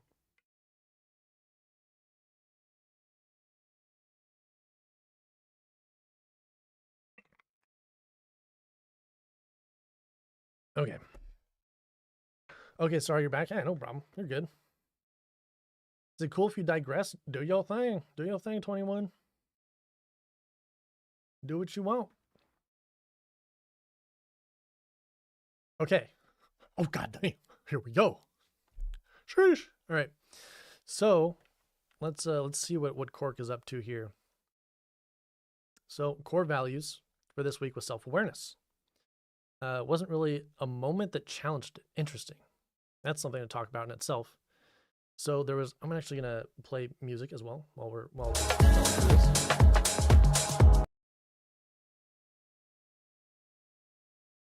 okay, here we go. Okay, so wasn't much to say about it from this week, but instead I'd like to describe a pitfall I've experienced. Interesting. Which may even relate to what you said about a friend who would only talk to you when he saw you in Discord chats. Okay. Big thing about self-awareness for me is not taking up too much space, not being the center of attention, not monopolizing a conversation, not thinking I'm more important than anyone else in the room. Please ignore the hypocritical fact that you read this long text. Self-aware. Nice. An effect of this, though, is that I will very seldom, almost never, reach out to people or initiate a conversation. Okay. I relate to this in the sense that something that really bothers me is when people have a big ego. That's one of like my biggest turnoffs in any sort of person. I cannot stand it. And so because I cannot stand that in other people, I like I don't know what the right word is, but I'm like I'm over aware of it. Like I'm too aware of it in myself. I'm hyper aware of it. That's the word I was looking for. Hyper aware of it in myself. And so it sounds like you are also hyper aware of it in yourself. And maybe taking it like a little bit too far. In other words, I'm happy to talk to anyone who reaches out to me, but I feel like if I reach out to you, I'm just being a nuisance unless I have something super interesting to say. It's like, talk to me instead of whatever else you're doing, because I believe talking to me is a more worthy use of your time. Okay. I think that line of thinking is valid, but I'm going to put a pin in that and we're going to talk about it in a second, I think. And I'm mortified by the idea of people thinking I'm that guy who just bothers people and forces them into boring interactions with no self-awareness. I know that's ridiculous because that's not how I feel towards people who start conversations with me. Right. And that's okay. That's why I put a pin in the thing earlier. And in fact, I appreciate it when they do. But this is also why Twitch has been great for me, because I can take someone firing up their stream as a non-verbal invitation to talk to them, you know? I do know. That makes sense. I wouldn't DM you out of the blue, but if you start streaming, I'm comfortable popping into chat. Okay, that makes sense. I think that's another reason why I enjoy Twitch, is because it provides people with like a live platform where communication is like encouraged. Whereas like if I were to just film a YouTube video like the one we just watched, how do you have a conversation with someone about that unless you watch it together with someone else, or like you share it and then they watch it on their own time, then you have like some sort of conversation afterwards? But it's also not the same. I feel like I don't have to explain why, but you know what I mean. Point I'm getting to is that if you never reach out to me, I will literally go years without reaching out to you. Wow, that is intense. And that has nothing to do with who you are or how much of a friend I think / thought you are. I have a friend a friend from middle school / high school whom I love. In some ways, this friendship got me through those years, but after it was over, neither of us messaged each other and just fell out of touch. Gotcha. 6 months ago, emailed him after 10 years of no contact. We did quick and pleasant back and forth, but he said something in that really hit me. He referred to himself as, quote, a person you knew 10 years ago. Okay. That made me sad because I still thought of him as a friend, but in that moment I realized that for him, I was just an old memory. Wow. Okay, there's a lot to unpack here. There's a lot to unpack. I think I'll start with what actually, give me a second to think.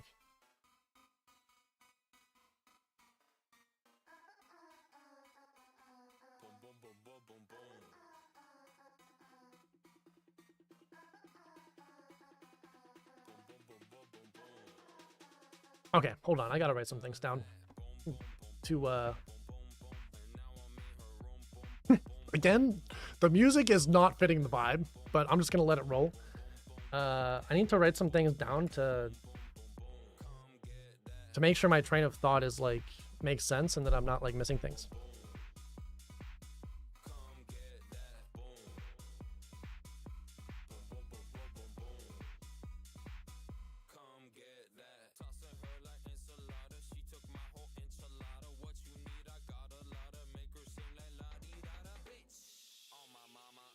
I'm reading through your messages again, trying to figure out my line of thought here.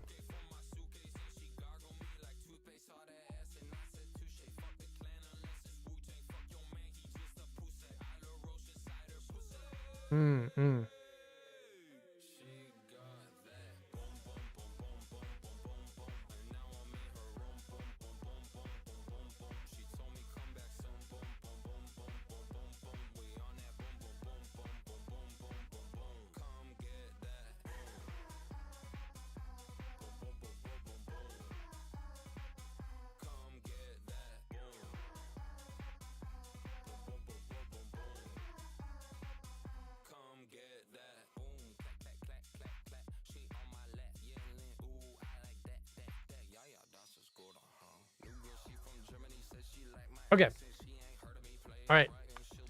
Okay, I figured out what I want to say. I wrote a poem about EO a couple years ago, by the way. I wouldn't mind sending it to you at some point if you want. Post it in the Discord, man. Post it in the Discord. I honestly would love more people to post things like that in the Discord.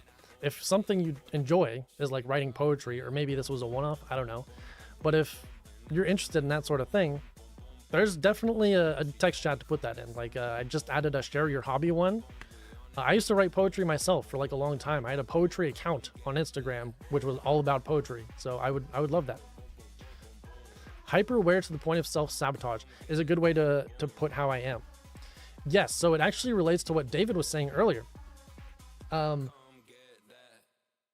So I guess the first question, which is about self-sabotage, is why are you scared of interacting with other people? I think that's a good place to start.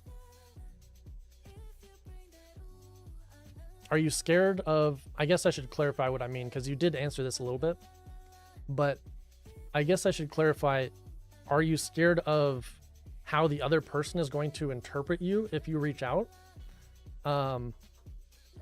If so, why? Because you already explained yourself.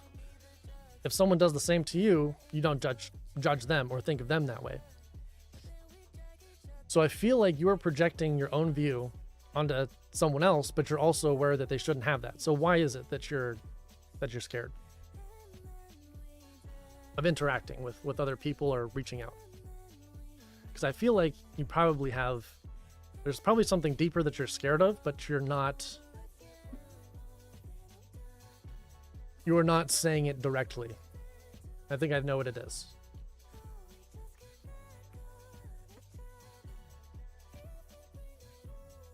La la la la. Also, this is my 2025 favorite playlists. So songs released from this year that I enjoy. If you bring that ooh, la la la la.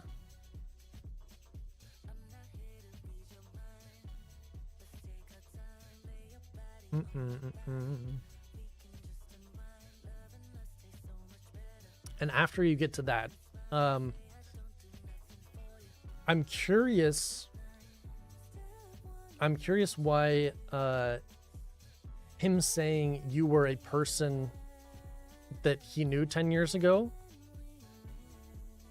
So something happened there where you took him saying that as we are not friends and cannot be, which I find interesting. Because if someone said that to me, I would think, yes, you were someone I knew 10 years ago. But there's also a lot that isn't said, which is, I still know you. We could be friends. But the effort hasn't been there. In order to answer that, I think I have to quickly describe my social experience through childhood, at which point this is now a straight up free therapy. Well, I'm not a therapist. I'm just here to chat. I'm just a normal guy. But I don't mind. If you want, you know what? I'm gonna take a minute to pause. I think we could continue this discussion I have in the Discord a mentee B. I'll bring it up really quick.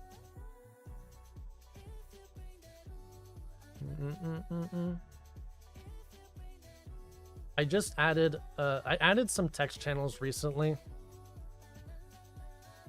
This one is mentee B. And it's just like a place, it's not that you're having a mental breakdown, it's just because that's mentee B Monday. It connects, right? But it's just to talk about, like, 1, mental health, 2, vent, 3, whatever you're struggling with in the moment. It doesn't necessarily have to be about mental health. It can just be about stuff like this, where it's like there's something you want to discuss in more detail, and this is the place I feel like you can do it, you know? I feel like this is a great opportunity for that. I feel like that would be a nice place for this conversation, because I have a lot to say, and I'm sure you do as well. Get back to the main topic now. Yeah. I appreciate you keeping that in mind, because I do tend to get sidetracked easily. Okay. All right, so let's take a look.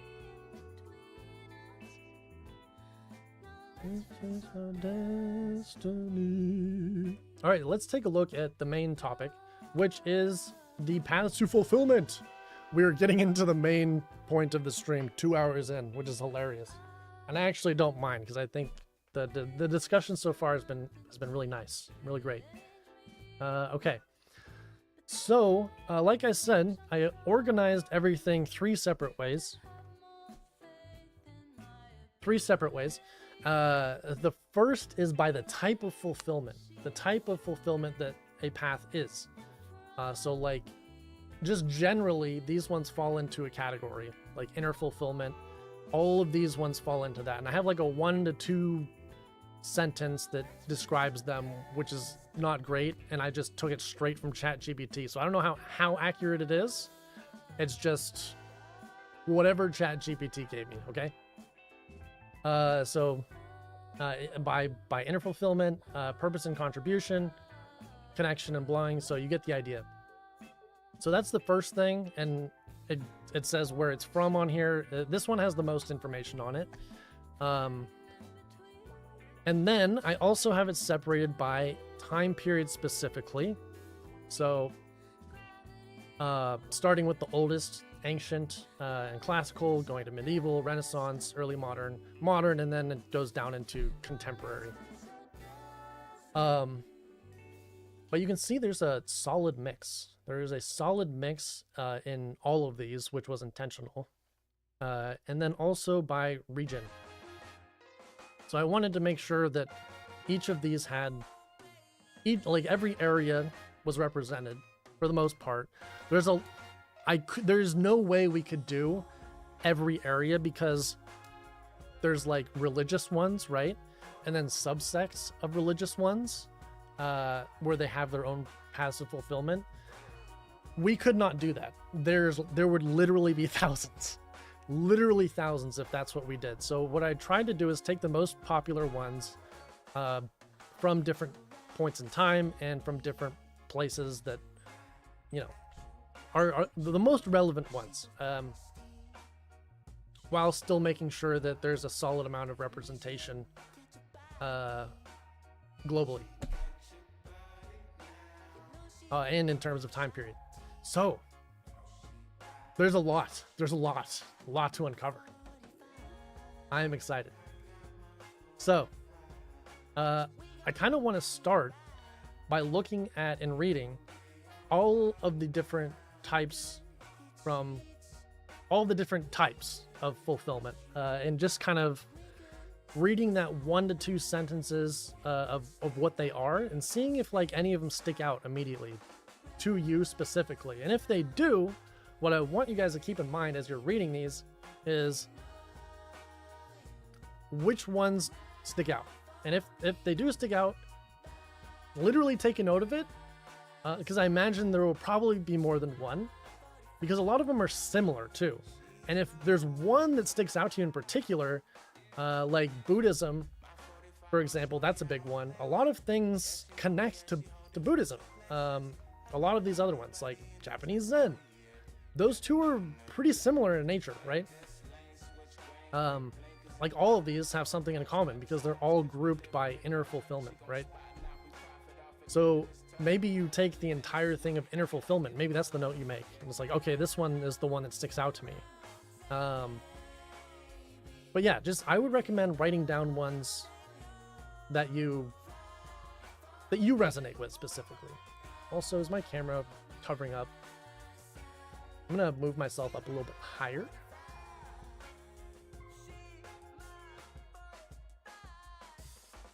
Also gonna turn down the music a little bit. Okay. Great. Are we gonna put these 50 into a tier list? No, but something I do want to do, actually.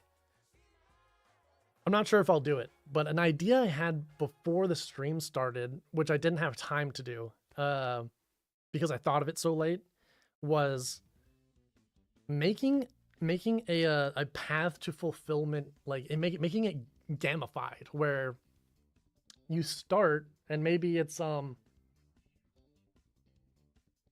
not sure how exactly I would do it, but you like have some options, like maybe your options start with the type of fulfillment. So you pick like inner fulfillment, like which one of these sticks out most to you, like these overarching types. And then from there, it starts asking you like more specific questions. And then depending on how you answer, it gives you like ones that you would be interested in, like a few. Or like maybe I was thinking too, like maybe you start in the middle, you click the middle button, it just says like fulfillment. It branches off into like 5 or 6 different things.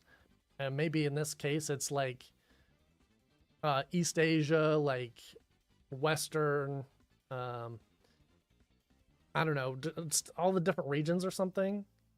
And you click on one of those, and then that branches off into like different sub areas of that region.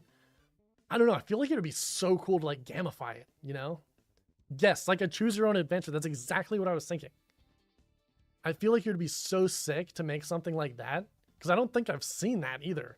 It's like a personality test, but for like what type of fulfillment would resonate with you. I feel like that would be so cool, you know? But yeah, I might try and figure out if I can do that before next stream, but I'm not sure how difficult that would be or how much time that would take, because I have no idea how to do something like that. But yeah, that was something I was thinking about.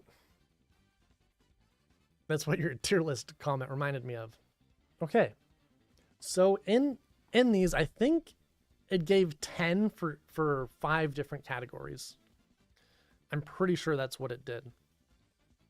And the way I asked ChatGPT to select these was by what I've already talked about, which was making sure that they were, one, popular, so we're not getting like random ones that are not really relevant. 2, we are representing different areas of the world and different cultures. 3, that we're also having different ideologies or like philosophies, and it's not just all like 90% from like inner fulfillment, for example. So I wanted to make sure that there was a good representation from multiple different areas, and so that's how it selected these.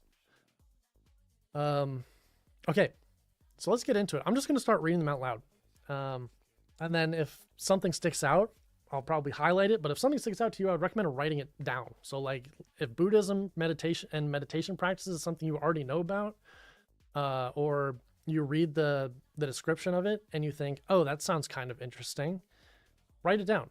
And then later we'll narrow down your list into 2 or 3 and then go from there.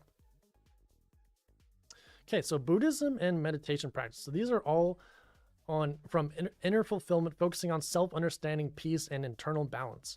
This one is pretty popular today, I think, of kind of going inward, because there's so much external stuff that we're looking at, and we're drawing so much from external, especially with like ego and stuff. And I think social media is a great representation of this, where we're trying to get validation from places that are not within ourselves. So what this focuses on is becoming fulfilled internally, and then that will eventually show externally. So starting with one of probably the most popular in this category is Buddhism and meditation practices. Started in India in 5th century BCE. Achieve enlightenment and freedom from suffering through mindfulness and detachment. I have always been fascinated with this. I've always wanted to do a deep dive on this, so I'm going to highlight this one myself. I already knew about this one before, as I imagine most people do. So I would love to do a deep dive on this one, but we'll see as we keep going. Stoicism. I've also heard of this one. I've read books on this. I have mixed feelings on Stoicism, but I know a lot of people who find Buddhism to be helpful for them. They also find Stoicism helpful for them as well. Same with Japanese Zen. As far as I know, some of these I don't know as much about, but like the top 3 are probably the ones that I know the most about. Okay, so that one's from Greece and Rome. Find peace by accepting fate and mastering emotion through reason.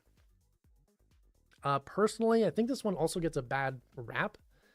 I think a lot of people, when they think of like a stoic person, they think of like someone who's just like nothing bothers them. Like nothing bothers them. They have no emotion.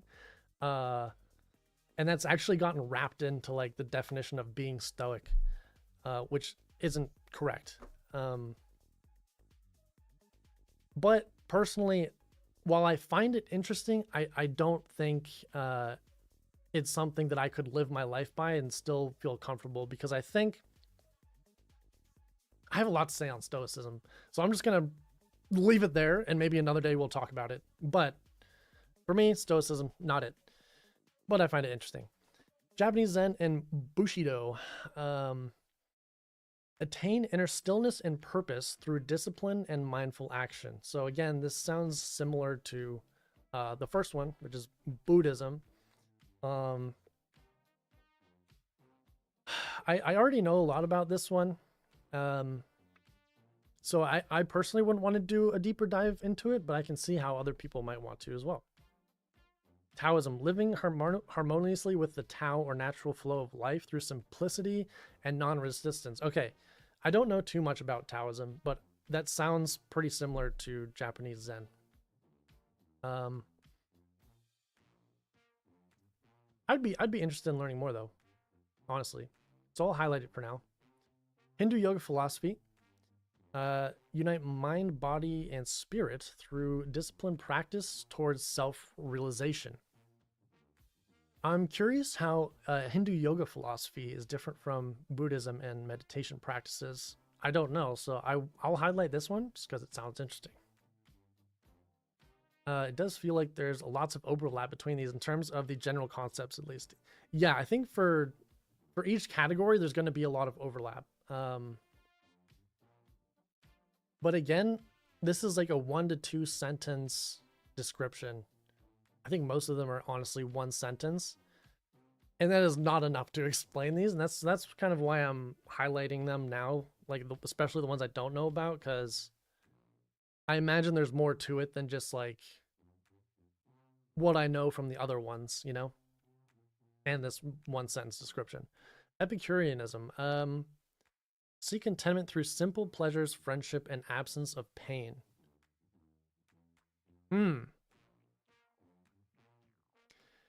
Yeah. These to me are sounding a lot like Japanese Zen. Maybe my idea of Japanese Zen is like not as complete as I thought it was, but this is kind of how like this sentence to me screams Japanese Zen. Sufi mysticism. Experience divine love and unity through devotion and inner purification. That sounds cool. Divine love. I wonder what that means. I'm gonna highlight that in particular, because that is the thing that interests me, is that phrase right there, divine love. Mindfulness movement. Yeah. Okay, so this is, I'm sure people have heard of this. And I've even said mindful like a few times during the stream. Focus awareness on the present moment to reduce stress and increase life satisfaction. I'm going to highlight this one because I feel like it's so relevant to what we're dealing with today. Yeah, I do know a lot about this one as well. Not like a crazy amount, but existentialism. Create personal meaning in a world without inherent purpose by living authentically. Okay. That sounds so self-explanatory. I'm curious if there's more to this. I'm going to highlight fucking all of these. Modern Stoicism. Oh, interesting. Okay, I'm wondering, in rational therapy, adapt ancient Stoic wisdom for emotional resilience and self-mastery. Okay. Okay, yeah. I'm glad they have the distinction between Stoicism as it was before and modern Stoicism, because I feel like modern Stoicism is the one that gets the bad the bad rap because it kind of does follow some bad things for some people. Like the dangerous part about modern stoicism for me is you become kind of like apathetic in a sense, where it's like instead of dealing with things, you just compartmentalize it, like I was saying earlier, and then you just never deal with it. And that's not good. So a lot of men in particular, like the hustle culture, go for this. Oh, you son of a bitch. I'm whipping out the hammer. Give me the band hammer. Okay, I literally can't have this song playing. This song, I don't know if anyone can even hear it fully, but it's called One of My Bedbugs Ate My Pussy. So we're gonna skip that one. Let's go to this one's more wholesome. This is a more wholesome song. All right. Drawn to number 9. Interesting. Do you know anything about existentialism already? Yeah. Yeah, I think out of let me think, out of this first list, I think the one I'm most interested in. Well, there's two things. The one that resonates with me the most and the one I'm most interested are actually different. I think the one that resonates with me the most, it might be Buddhism and meditation practices.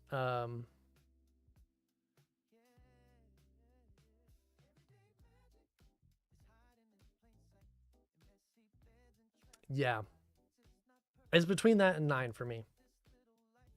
But the one I'm most interested in is Sufi mysticism, because I find divine love to be such an interesting phrasing that I'm interested to know like more about that.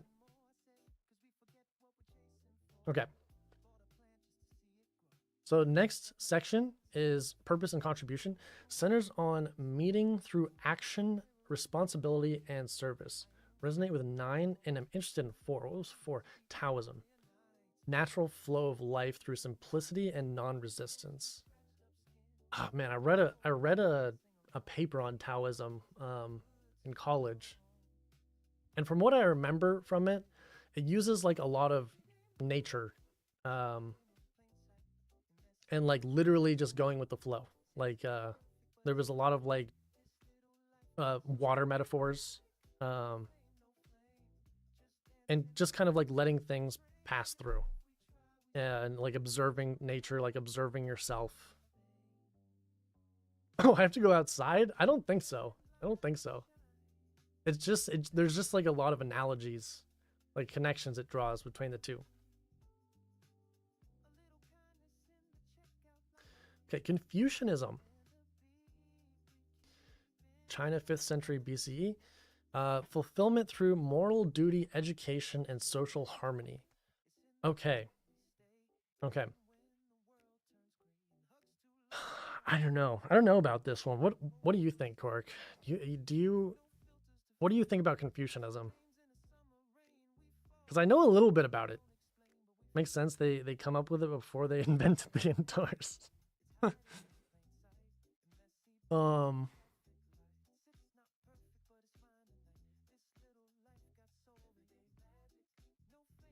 This is like very Eastern philosophy. Like when I think Eastern philosophy or like Eastern paths to fulfillment, Confucianism is the one that comes to mind for me, as like opposed to the West, which isn't right. Like that's not correct to think that way, but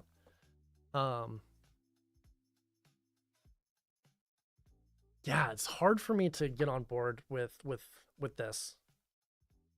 I mean, it's valid, of course. And maybe because it's so difficult for me to think like this, I'll highlight it just to be a little bit challenging. You'd have to learn more. That's what I'm saying. That's what I think. I'm with you on that one. The Enlightenment.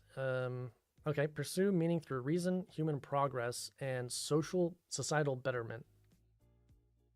Sounds very similar. I feel like this is like around. It says Europe's 17th to 18th century. When was the Renaissance? No, that was before that. Never mind. right? The Renaissance on here. I think the Renaissance is on here. But I feel like, oh wait, Renaissance. Yeah. So it was a bit, I was going to say, I feel like the Renaissance was happening around this time. Interesting. Okay.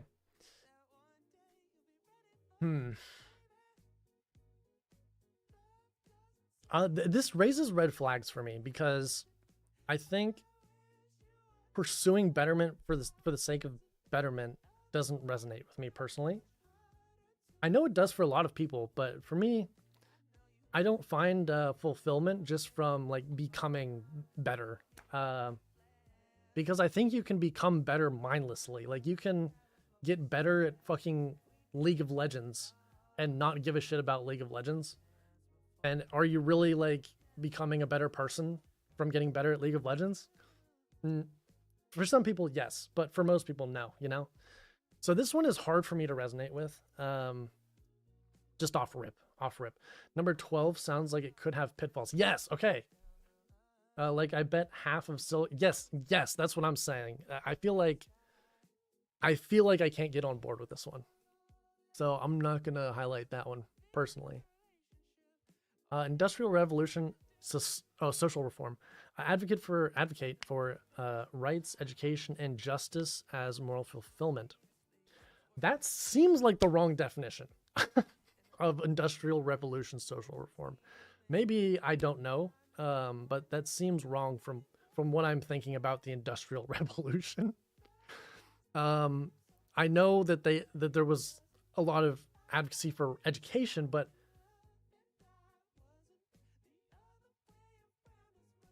justice is moral fulfillment. It doesn't seem for rights as well. Maybe I just don't know enough about that, but that doesn't seem right. Gandhian philosophy combine nonviolence, truth, and self-discipline for social and spiritual liberation. Interesting. I don't know a lot about Gandhi, honestly.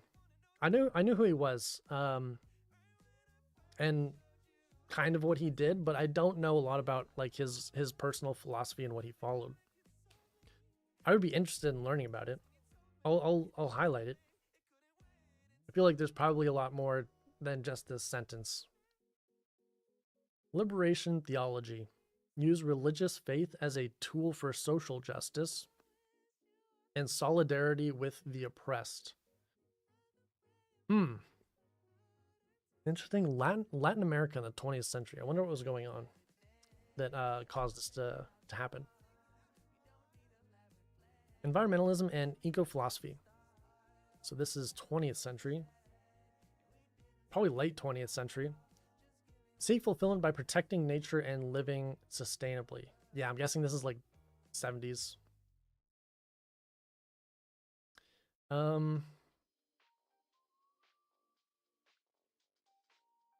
I can see being fulfilled with this, but I feel like this is more for me like a facet and not a complete version of fulfillment, if that makes sense. Like I can't imagine myself like becoming vegan, being like zero waste and all of those things, and then that is enough for me to feel fulfilled. I don't know if maybe you guys also feel the same way, but this one for me is like not that interesting, and I already know that it would not be it wouldn't work for me. Humanistic psychology. Who was the guy that there was like a guy, like a grandfather guy who developed this? I can't remember his name. Achieve self-actualization through, oh wait, was it Maslow? The hierarchy of needs. I feel like this is what that is. And it's talking about the top of the pyramid. Growth, creativity, and authenticity. Interesting. Again, this is like kind of just progress for the sake of progress. Which I can see. I know a lot of people actually that follow this philosophy where it's like, as long as you are improving, then you feel good about where you're at. And it doesn't matter what it is that you're improving on. Oh, that doesn't work for me though. It's a facet, yeah. Agreed.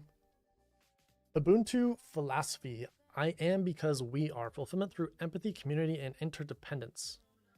I like this one.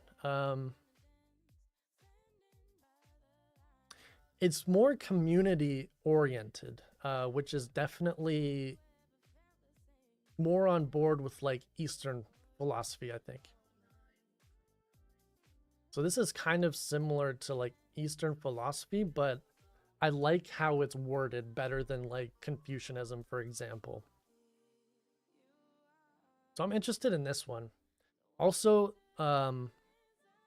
it's one of the only ones from Africa, which to me makes it a little more interesting. Never really used Linux? I'm confused. I'm confused what you mean by that. Servant leadership, modern global. Ooh, okay. Lead others by prioritizing compassion, purpose, and collective growth. Okay, it sounds similar to Ubuntu philosophy, but less interesting. Ubuntu, yes, yeah, I don't know anything about it. So, connection and belonging. Okay, next group of things emphasizes relationships, community, and shared purpose. Okay. Indigenous spiritual traditions. Okay. I feel like this is like a very chat GPT. How do I put this? I feel like this one is not a real one. Because indigenous, you could say, is the entire world. Yeah, like worldwide. Yeah, it says ancient to present, like. Yeah, I know what it's getting at, but this feels like a very chat GPT response. Christian and monastic tradition. Find fulfillment through prayer, simplicity, and community. Okay. Not the song talking about drugs while we are looking at Christian monastic tradition. Okay.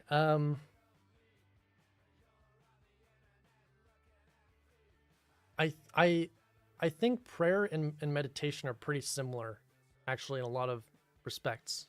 And so I can imagine praying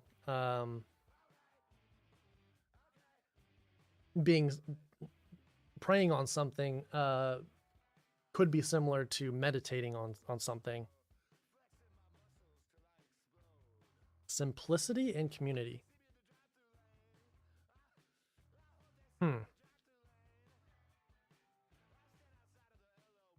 Fuck it, I'd be interested in learning more about this. I feel like I'm turned off to it just because of my upbringing, I guess, and my current philosophy and ideologies, but trying to be open-minded on that. We'll put an asterisk on 21. Yeah. That one feels like... It feels like for this category, that was just one that they decided, like, we'll just add this one in here to make it around 10. Jewish ethics, and I don't know how to say this. I've never seen this. Tikkun Olam. Repair the world through moral responsibility and community service. Okay. Moral responsibility and community service. I like that. That's interesting. Community service. I can see problems with this. So I'm wondering if there's more to this than this one sentence. And I'm sure there is. But I'm wondering if there's like moral responsibility and community service seems like a very, it could be very broad, but it also could be very narrow. So interested to just learn more about it. Personally steered clear of organized religions and would prefer to look at philosophies themselves detached from groups and beliefs. I mean, that makes sense. And it's a valid point. However, I would also argue that a lot of philosophies are derived from religion. And so I think understanding like the historical context of something can be useful into why you might believe like in a certain philosophy. I don't know these two words either. Islamic Ummah and Zakat, maybe? Fulfillment through clarity, unity, and devotion to God. Oh, through charity. Charity, unity, and devotion to God. Okay. Okay. As someone who's like agnostic, this is just like too hard for me to resonate with, personally. The Baha'i faith. I have heard of this. I know like what's his name? The guy who plays Dwight in The Office. I can't remember his name, his actor name. But the guy who plays Dwight in The Office, he follows this faith, as well as his name's like Jason or something. I can't remember. It's another actor, but they're like friends, and I've read one of his books. He also follows this. Purpose through unity, equality, and the oneness of humanity. Okay, it sounds like it's like focusing on like human connection is what it sounds like. Rainn Wilson, that guy, yeah. This is what he follows. As like a, oh gosh. As like a religion. Oops. I think I had this highlighted. I think it's a religion. I'm pretty sure. Maybe it's not. Maybe it's a philosophy, but I think it's a religion. Baha'i faith. I just have heard of it. What if you don't feel connected to any humans?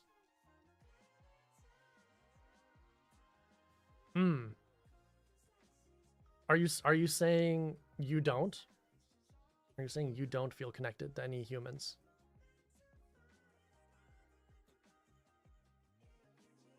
I'm curious. Let alone all of them? Interesting. I feel like because you said that, you should pick that one as one that you're like interested in.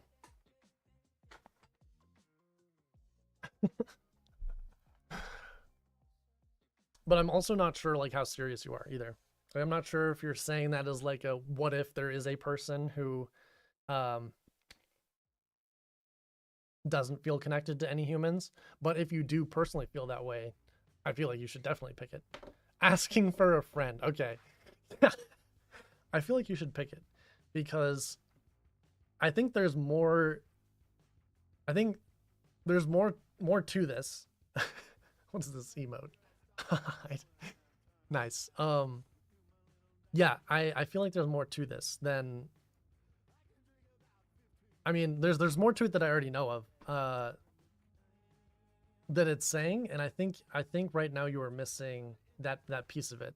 And so maybe learning about it would make something click for you, hopefully. I'm gonna highlight this one myself.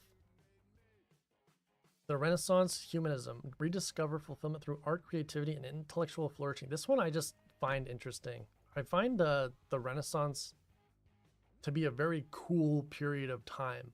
And I don't know if I could find fulfillment through art, creativity, and intellectual flourishing, but I don't know if I couldn't either.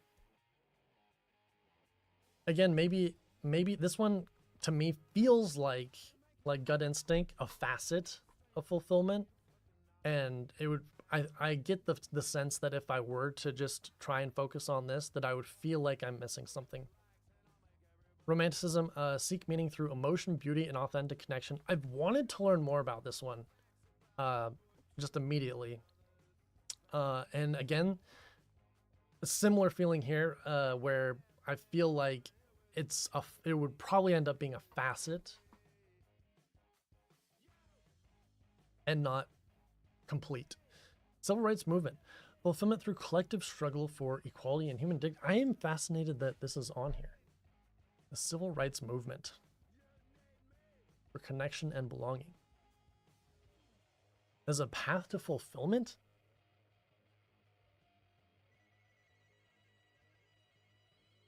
This reminds me of I don't know what it's called, but I'm just gonna say survivalism. Like Viktor Frankl, he wrote a book that's like super popular. It's called Man's Search for Meaning. And part of his philosophy for just glancing to see if it's on here, I don't see it. But part of his philosophy is that just surviving, like struggling to survive, and there's like meaning to find there. And that's kind of what this reminds me of, on like a more collective level instead of individual. Okay. South African freedom and reconciliation. Okay. Healing through forgiveness, justice, and national unity. Again, this seems like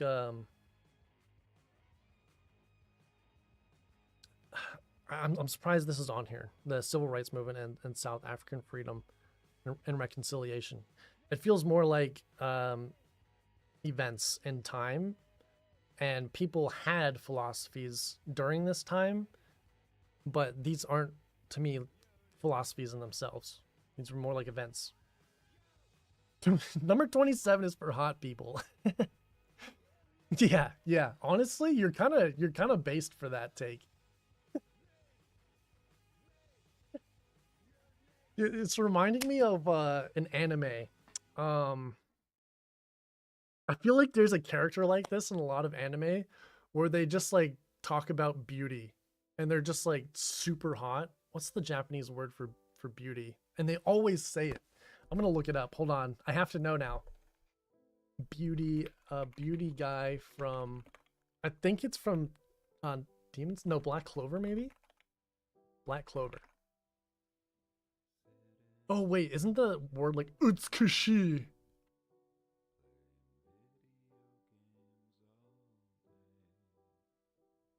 I have to see.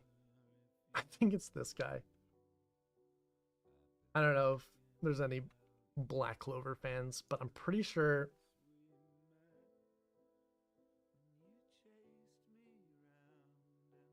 I should have checked to see if there was something I couldn't show on stream before doing that, but but I think it's this guy. He just like goes around, he's like, oh, it's Kashi. Like everything must be beautiful.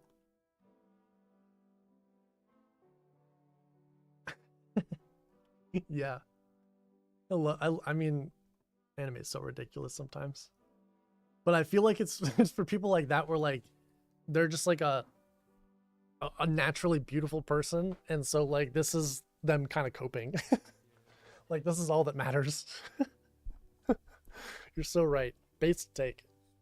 Okay, modern friendship and social connection. Okay. Sizes love, belonging, and shared experience as core to well-being. I have wondered if this would be enough for me, honestly. I feel like this is a facet, but I've also considered the possibility that connection is all I need.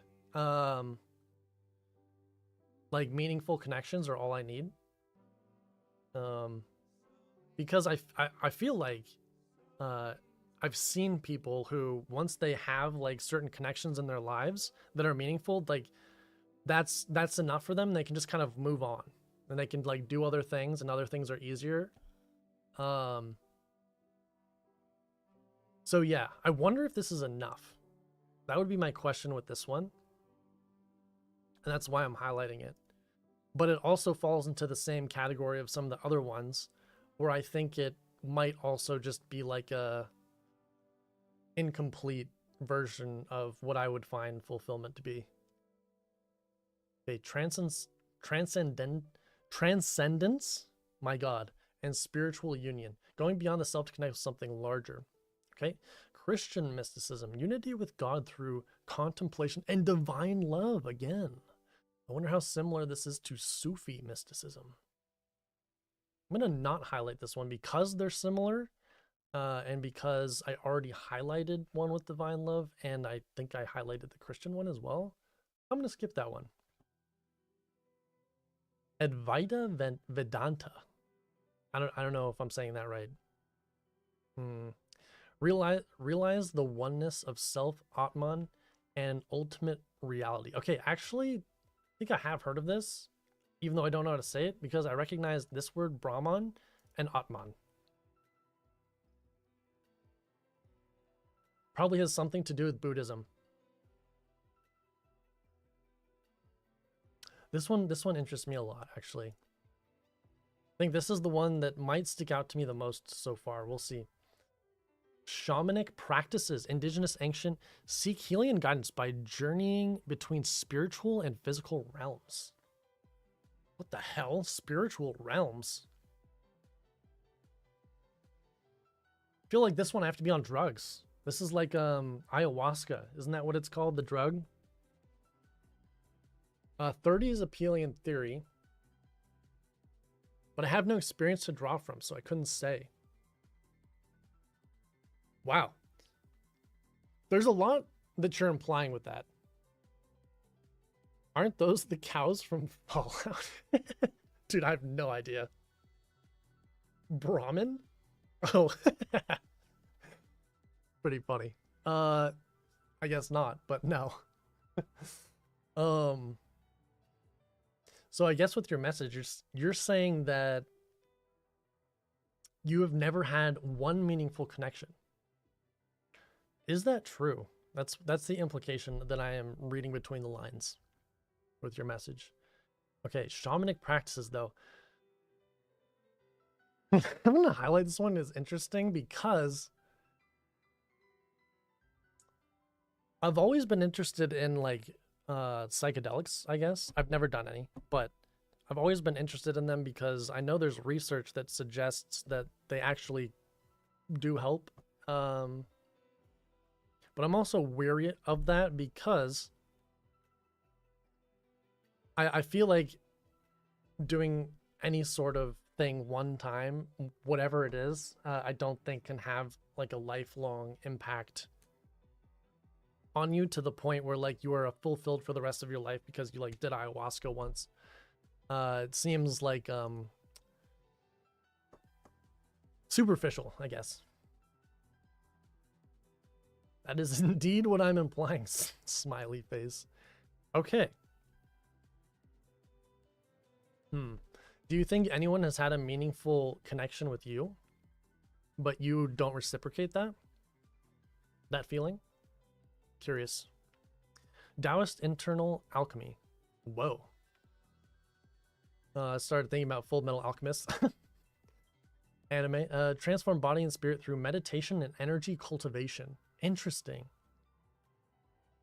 This seems a bit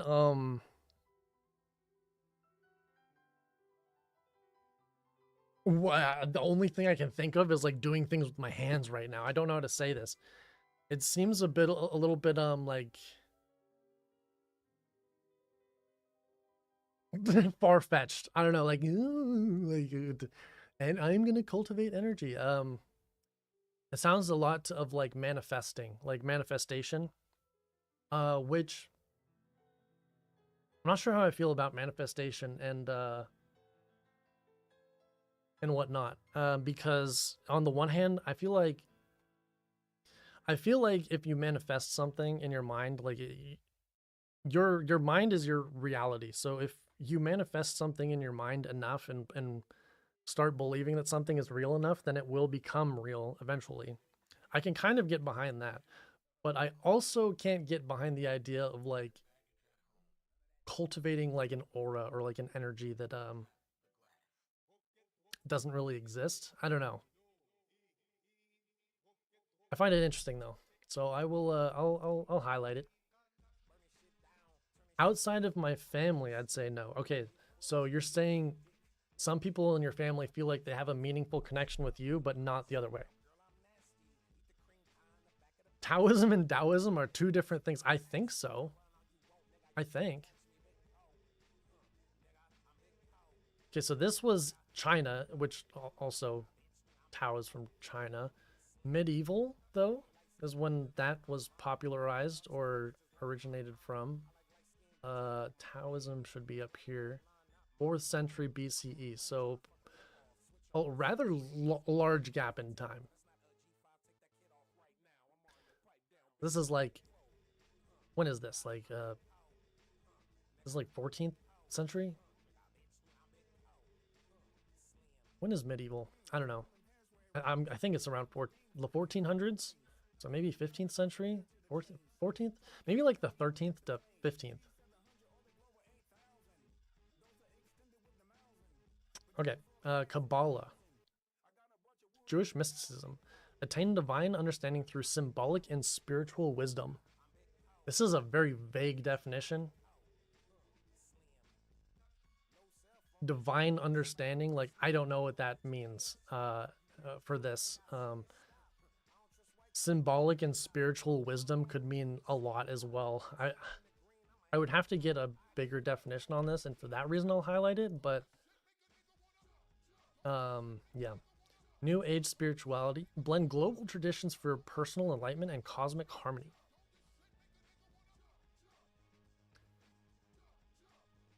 I already had Kabbalah for lunch. Is that like the Jewish bread? It's the Jewish bread. I can't remember what it's called. Okay, blend global tradition for personal enlightenment and cosmic harmony. This is another one where I don't know. This feels too vague, and I'm wondering if it's just a ChatGPT thing where it's just spitting out an answer to fit the 10 for the category. I'd have to look more into that one, like, very quickly, just to see what that means. Transcendentalism, discover fulfillment through nature, intuition, and spiritual independence. This sounds like a blend of some from the first category. Like maybe a blend of like Taoism, like Japanese Zen maybe. Something with intuition. I wonder what else has intuition. Maybe that's what makes it a little bit unique. I feel like I could do a better job of listening to my intuition. A lot of times I overthink things. I'm a chronic overthinker. And so with intuition, I feel like a lot of times I will have a gut instinct and that will be my intuition, right? And I will intentionally say, okay, well, that was my gut instinct and that is usually not right. So I need to think about this more. And sometimes I just circle back to whatever that was and I like have wasted a lot of time.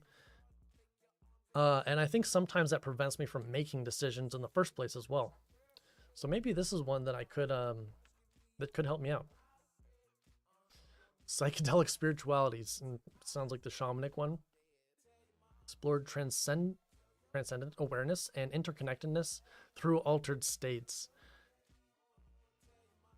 This is interesting, but like in order to actually test this out, I would have to do an experience myself, which I don't know if I'm willing to do. But it is interesting, in theory. Yeah, I don't know if I'm willing to do that, though. So I'm going to unhighlight that one. Modern spiritual humanism. Combine reason and compassion for ethical self-created meaning.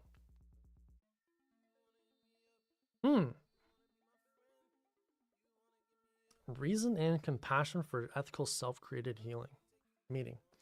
I'm a very intuitive person. Show your work was the most annoying phrase in school, even worse than see me after class. I think show your work to an extent is nice, but sometimes it was taken too far. Like I remember in high school geometry, there was this thing I hated. It's called proofs, where you had to, it was like a series of like logical statements that you had to make. And to me, it was like so mundane and so stupid. I hated it. It felt so unnecessary. Like a lot of them were just like common sense things, which common sense is another topic I would love to discuss one day. But geez, I hate having to show work to like an extent that is not necessary.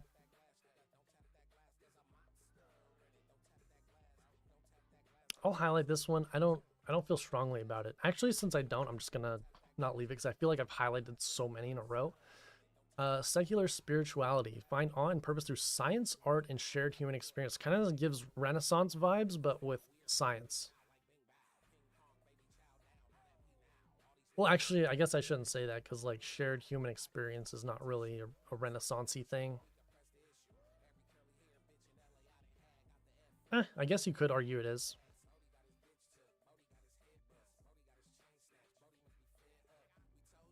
I'm not that interested in that one. I feel like it's like Renaissance, but less interesting to me. Growth and discovery. Okay, we're on our last 10. So this one is about fulfillment through curiosity, mastery, and exploration. The hero's journey. Wow, that is a thing for this? Okay. Global mythology. It's a really global mythology. I mean, I guess you could say it is. Personal transformation through challenge, courage, and return with wisdom. Just straight up, I'm not interested in this one. This is like for story arcs and for movies, and I don't think is realistic. Interesting to watch though. The Renaissance exploration era. Hey, didn't we already have a Renaissance one? Renaissance humanism, art, creativity, and intellectual flourishing.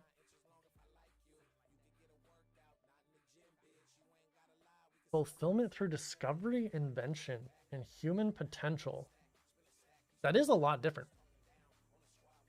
I'm not trying to be Luke Skywalker. Yeah, that's what I'm saying. Like, what? Why is this here, man? You know? I feel like this is like, if I was like 13, I'd be like, this is one that I would pick. I'm not 13 anymore, so that one's not as appealing.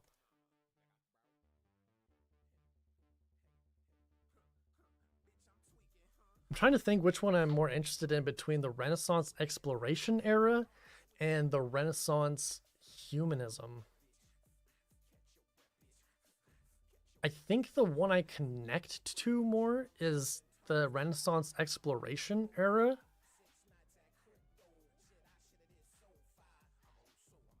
I think I'm more interested in that one as well, actually.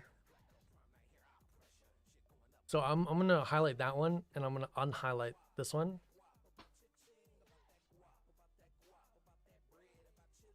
Scientific humanism, meaning through knowledge, progress, and rational exploration. I feel like I'm already like a very rational person, so while I think I would be good at doing whatever this entails, I think this is not one that interests me, or I think like pushes me in any sort of capacity. I'm not interested in this one is what I'm trying to say, I guess. Creative self-expression, fulfillment through art, writing, or music as a mirror of the inner world.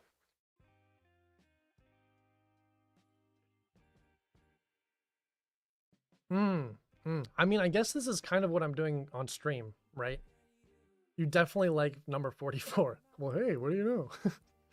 I feel like this is what I'm doing with stream for myself, is finding a piece of fulfillment through like mirroring my inner world and like my thoughts and my journey with mental health and whatnot. But again, I mentioned this earlier, while I feel a sense of fulfillment from it, it's not complete. So again, this one I already know from like the little experience that I have with it, that it's not enough for me. It's a facet. I am curious though, Korg, this one for you, if this one could be a complete version for you. Because I think it very much could be. And that would be valid, because for you, legacy was important. You talked about making this big art thing. 10 years exactly. That's what I was just about to bring up. So it's like, this could be enough. And I feel like saying, okay, I'll tell you in 10 years. Maybe you could, but I feel like it's also possible for you to think through it first. Like, obviously the experience would be different, but I feel like you'd have a good idea if maybe this was one you picked and you thought about it like really in depth, researched what it is, and maybe like gathered some information from other people who subscribe to it as well. And maybe you find out, okay, yeah, this would work for me before you do it. Or maybe you find out, oh, well, actually, maybe not. I don't know. Could be both. I don't know. Maybe you look into it and then you end up not sure, but then you're in the same boat as now, you know? I feel like you should pick this one. This one, I feel like screams you, you know? Educational Philosophy of John Dewey. Purpose through lifelong learning and experiential growth. Ooh, interesting. Reminds me of Ben Franklin.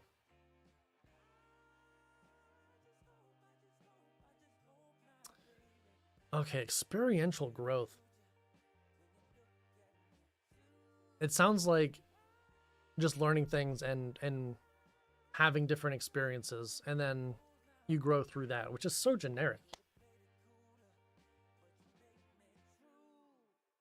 So generic. It's like I'm uninspired by this one, but I wonder if it could work. So I'm going to highlight it. Adventure and travel philosophy. Oh, yeah. So like traveling. Okay. This is definitely contemporary. This might be a hot take. I think traveling is overhyped. I think a lot of times when you travel to a place, sure, you like experience a different culture, but you're not really experiencing a different culture in its like totality. You're getting like a very small piece, and a lot of times that piece might not even be accurate. For example, if you're like going to a resort of some sort, a resort of some sort. If you're going to a resort, that is not going to be a representative of that area that you're in, because it is literally like supposed to be a paradise, right? Yeah. Even if you go and you're like traveling, like maybe you're solo traveling someplace and you're staying in like hostels and stuff, even that, like it's not an authentic representation of whatever the culture is perfectly. And so to me, I think this sounds appealing to a lot of people, but to me, I don't believe in this. I think you can achieve this through other means and do it even better in some cases. Like you could digitally get a better representation of a culture than literally being there in some instances with some things, and vice versa as well. Like you could get a better experience being there too than digitally as well. It just depends on the area, but I see so many problems with this personally. Gamification of life and goals, 21st century. I have seen some people like gamify things, and I would like to try to gamify this specifically. I've tried this. It doesn't work for me though. Like making your life as if like you are a character and you have to level things up, and the more you level up, like the more experiences you have, that being like a payoff and feeling like some sort of reward, like dopamine reward from like hitting certain life things. I think it sounds fun, like in theory, but I've literally tried this one and it doesn't work for me. Like I get the same sort of it's the same as if I was trying in like League to hit a certain rank, and then I hit the rank and then it's like nice. If there's like no purpose behind the gamification, then you kind of end up in the same spot. I'm uninspired by this, but I'm going to devote my life to it. Yeah, well, I don't know. That's what I'm saying. Like, I don't know. I am uninspired by it, I think it was this one that I was uninspired by. But yeah, I feel like that's not enough of a reason to like discredit it entirely. Because like maybe it's true, it's just not inspiring, you know? Deep engagement in activities where skill meets challenge brings fulfillment. Oh, like the flow state. That's what this is talking about. I was like, philosophy of flow. The fuck? Yeah, this is not enough. This is not enough. I feel the same about this one as I do about the gamification thing, where it's like you're trying to keep your life like just hard enough to where it's like very interesting, but that's not sustainable for, I don't think it's sustainable for literally everything in your life. Like every single moment you can't be in the flow state. Maybe you could, maybe I'm wrong about that. But again, it still runs into the same problem where like it feels like you're in essence like trying to make your life a flow state, and that feels gamey to me. Like it feels like you're and not natural. Then if you're not in the flow state, like wouldn't you just feel bad about not being in the that one? I don't like that one. Digital age connection and creativity. Ooh, finding belonging and expression through online communities and creation. Straight up. Okay, actually, let me think about this. I've been dabbling with this a bit, with digital connection. And I'm not sure how I feel about this one yet. Because most of my connections have already been digital already, and I know I've ran into some issues with having only digital connections.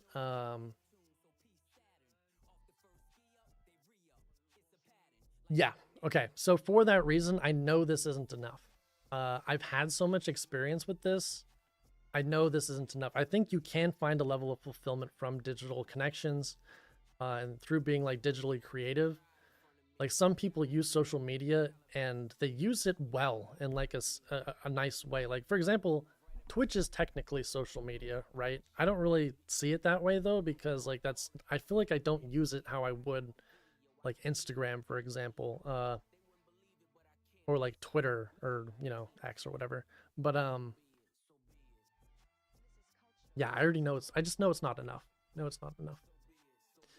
Gamification can be a helpful tool for learning dry topics, but I don't know if it brings meaning. Yeah, see, that's what I'm saying. I'm on board with you there.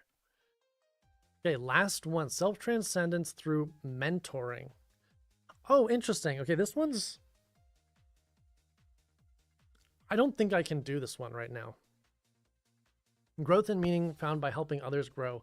Well, okay, after reading that, like maybe I could. And I guess that's like, in a sense, what I'm doing, but... I don't see myself as a mentor. I see myself as just like another person who's along for the ride. I'm just like showing the different rides. And that's all I'm doing. And then I'm going to pick a ride, and then other people are going to pick their ride, and then we'll talk about it after. But I don't see myself as like the conductor of the train or something. Because I don't know shit. But yeah. Okay. So maybe one day, like if I become like a fucking guru, like if I become like Dr. K, who's not a guru, but like if I become like Dr. K, who knows a lot of stuff, he's a psychiatrist and whatever, and has been doing what he does for a long time. Like maybe then I could be a mentor or something and teach people things and be like incredibly sure of myself.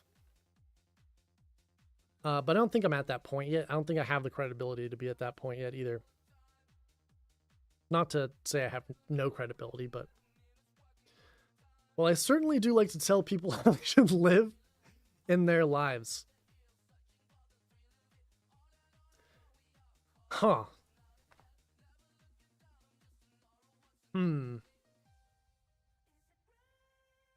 I feel like I relate to that, like... in the past. I feel like I did that a lot. Like I would think, okay, this is how you should live, and then I would like try and tell other people like this is what works. And then I realized at some point that I actually really don't know anything. And that like what I thought worked doesn't work for me. And then I realized like from listening to so many self-help people that it's kind of like bullshit for me. When I listen to someone who says like, hey, this is what you need to do in order to be like happy or something. And that's why, again, like, okay, we have all of these different things, all of these different periods of time where people thought they knew exactly how to be fulfilled in life. And we have 50 on this list. And there's way more than this. Like I said, there would be thousands if we took literally all of them. And to say that there is one that is correct for everyone would be ridiculous. So I think there is a right one for each person. And it could be none of these. Like it could be like maybe we pick 2 or 3 and it's some combination of those. And I think that's what's important, is finding like what works for you specifically and not like subscribing to the Christian monastic tradition. You know what I mean? Like, you know what? The Christian monastic tradition works for a fucking lot of people. All right. But is it going to work for you? Probably not, you know? Do as I say, not as I do. Those who can't do, teach, etc. Yeah. Where does nihilism fit into the list? That is one we could add.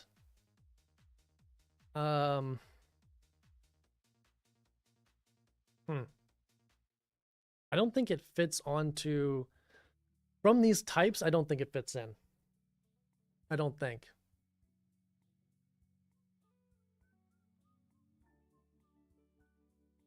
Yeah, I don't think it fits into any of these categories, and I'm guessing that's why it didn't add it to this list, even though it's a popular one.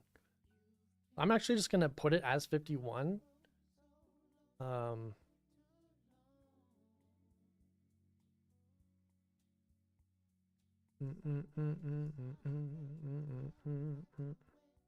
just going to put a line, separate it. Or not, fuck it. I'll figure it out later. Okay.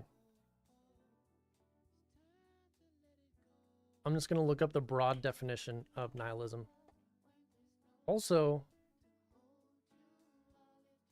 that's niche, right? Or Nietzsche. Isn't he the guy who was like the nihilism man? Okay.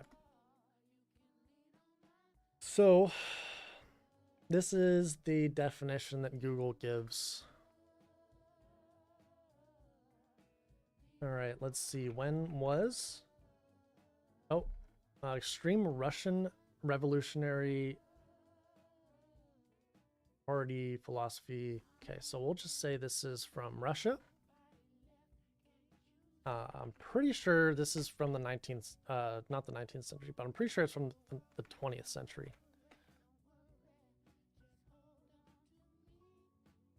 Pretty sure. I could be wrong. Was it Nietzsche? Maybe you know. Hold on. Yeah, just other. Like, it doesn't fit into any of those. But it's a popular one, so I feel like it should be on the list at the very least. And I would be interested in that one.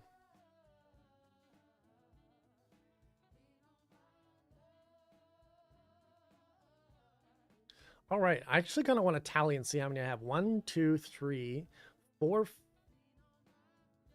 9, 10, 11, 12, 13, 14, 15, 16, 17, 18, 19, 20, 21, 22, 23. So almost half of them I'm like vaguely interested in to an extent. How about you, Cork? And if anyone else is in here. If anyone else is in here and you were kind of like sort of listening, lurking in the background, did you find any of these? Or if you're just looking now for the first time, if you're just looking now, do any of these stick out to you that are interesting? How many, roughly?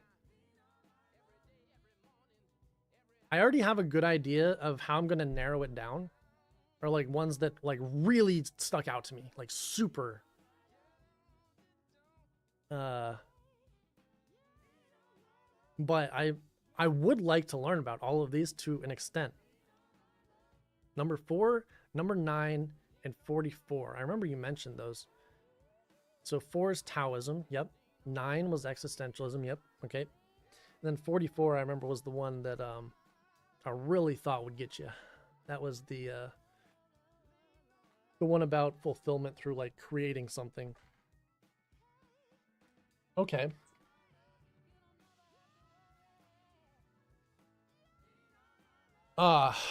This one sticks out to me a lot. Number 42. But I feel like that's just because I'm interested. I'm really interested in Da Vinci. And I feel like he was the guy when I think of like the Renaissance exploration era. That's who I think of. I just think he was so cool. So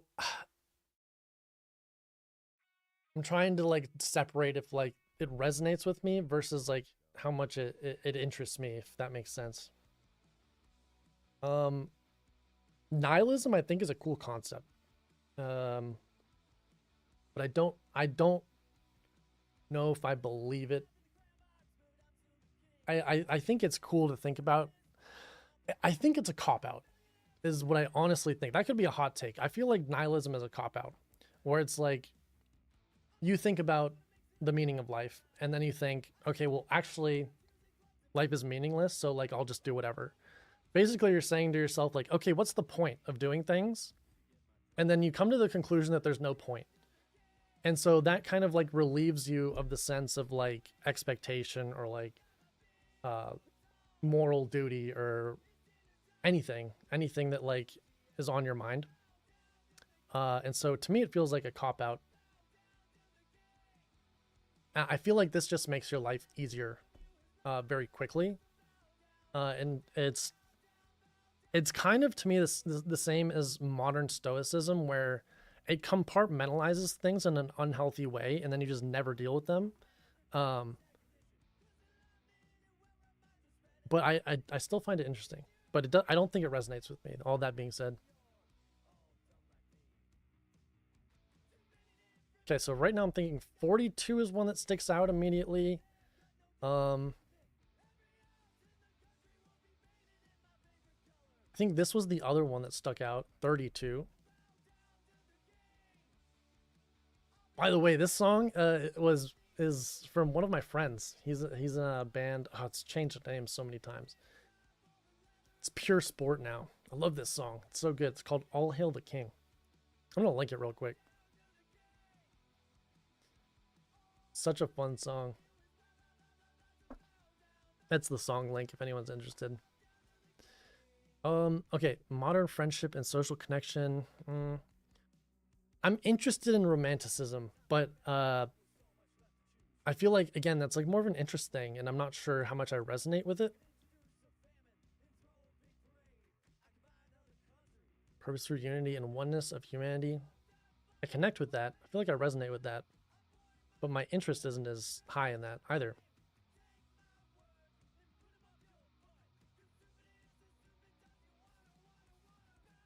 This one also interests me, but I don't know if it resonates.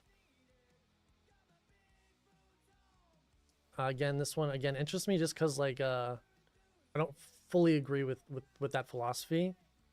So like interest, but doesn't resonate.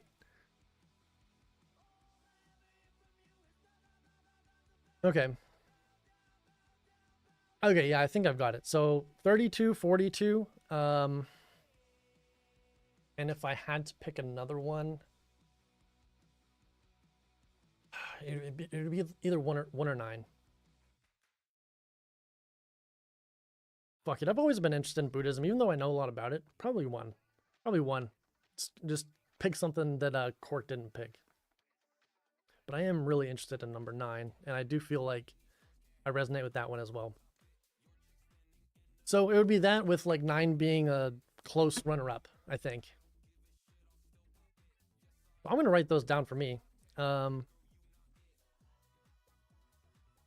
I'm gonna write down quirks as well. If anyone else is interested in sharing which ones resonated with you, I'm gonna post this after the stream in the Discord, in experiments. I think the experiments text channel.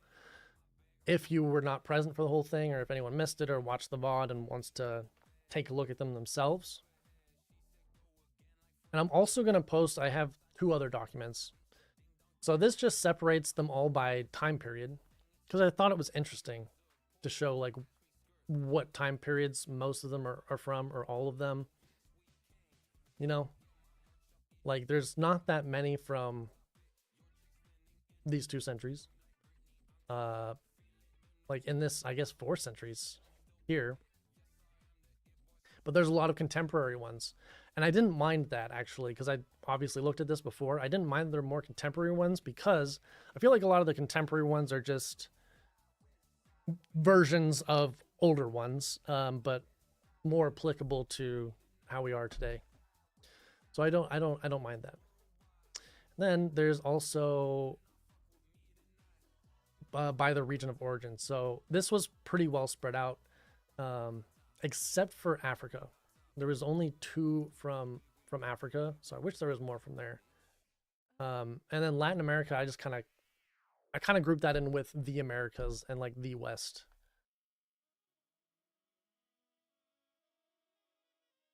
Yeah, a lot of global ones and quote unquote indigenous ones, which I feel like were thrown in there, that I don't think should have been in there.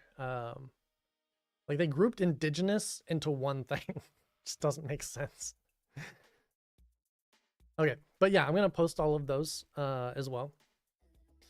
Okay, so for me, I don't know why I typed my last name as it fucking matters. Hey, why is it highlighting it? Okay, whatever. What did I say? Number 1? I'll write number. We can figure it out next week. I'll just write the numbers. Fuck it. 1, 9, 32, 42. And then Cork said, is it 4? 4, 9, and 44. I hate social media and was never a Twitter user, but I do remember hearing about this one pretty funny account called Kim Kurgid. Not even gonna try. Would combine Kim Kardashian's with quotes by Danish existentialist philosopher. Oh my god, I'm not gonna try saying that. That's so funny. Oh, you put the link. I'm gonna pull it up. Oh, before I do that, just want to make sure there's nothing crazy on here. First tweet. Here's a quick anti-aging trick. Die. That's pretty good. Oh yeah, these are great. It's like making fun of philosophy, kind of. Sure, sex is good, but have you tried melancholy so profound that the thought of human interaction is unbearable? It sounds like something you would say, Kark, honestly. Like my men, like I like my coffee momentarily. Good skincare routine can have so many benefits, but does not captivate the mind as death does. It's kind of like it's like indulging in suicidal thoughts, like dark humor. All right. I think that's a decent spot. Wow, we went way over today. So I'm glad I decided to separate this into 2 streams. Okay. So I kind of want to ask a couple questions to finish us off. Pretty good at finishing you off, if you know what I'm saying. Okay, so we already asked what did we pick. The next question I have is, are those picks realistic for you? And I'll pull those back up in a second. And what do your paths have in connection? Like, how are they connected to each other?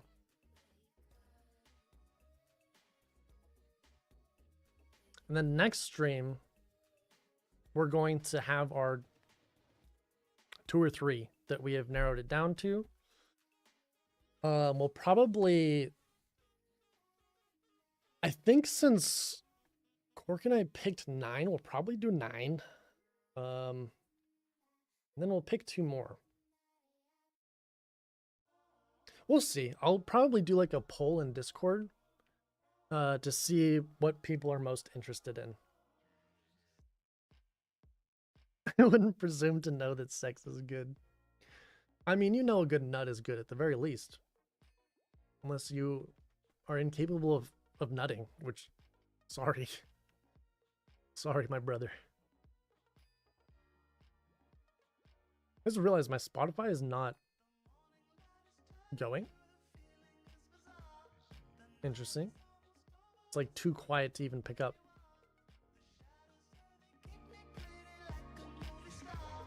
All right, there we go. Now that would be true suffering. Maybe that's what we should do. That should be the experiment. What happens when we don't indulge ourselves in physical pleasures and comfort? What happens when we really don't nut in November? Okay.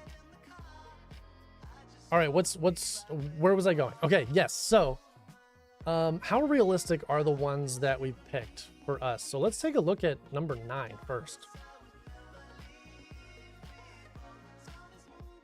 Create personal meaning in a world without inherent purpose by living authentically. I feel like that's hard. Living authentically is really fucking difficult. Because as much as I would like to say, even right now on this stream, I'd like to say, okay, I'm really authentic here. I just need to drink some water. I'm being like as authentic as I possibly can. That would not be true, because this is not how I usually talk to people.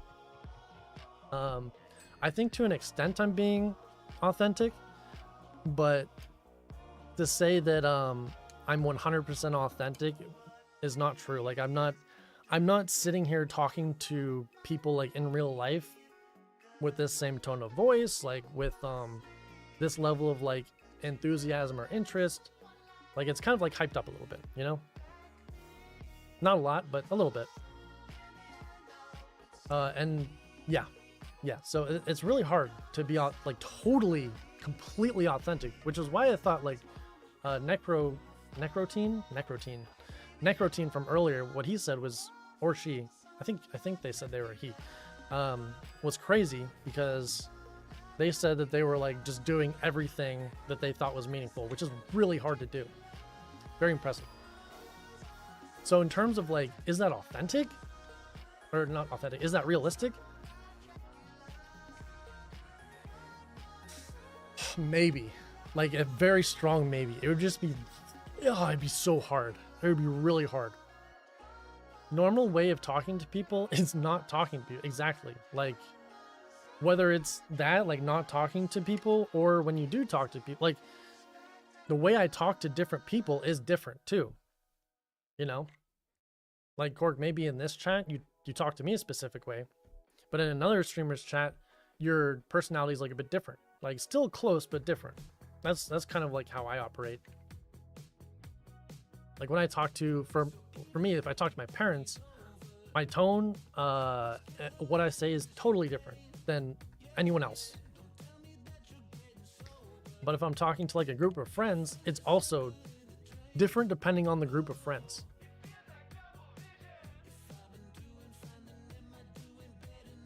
Every conversation doesn't act on some level. Yeah. Like I'm still me, but it's like slightly different versions. Like they're all me to an extent. And so that's why I think it's hard to be like truly authentic. And maybe a different question to ask is like, is that being truly authentic? Like, do you have to have like one version of yourself? A lot of, you could, it's a deep rabbit hole to think about there that I haven't really thought about. Okay, so that was 9. I think the next one I had was 32, And next one you had was... No, you had 4 as well. Forgot about 4. 4, Taoism. Living harmoniously with the Tao, or natural flow of life. How realistic do you think that one is for you specifically? Okay, so now my next one is 32. Realize the oneness of self and ultimate reality.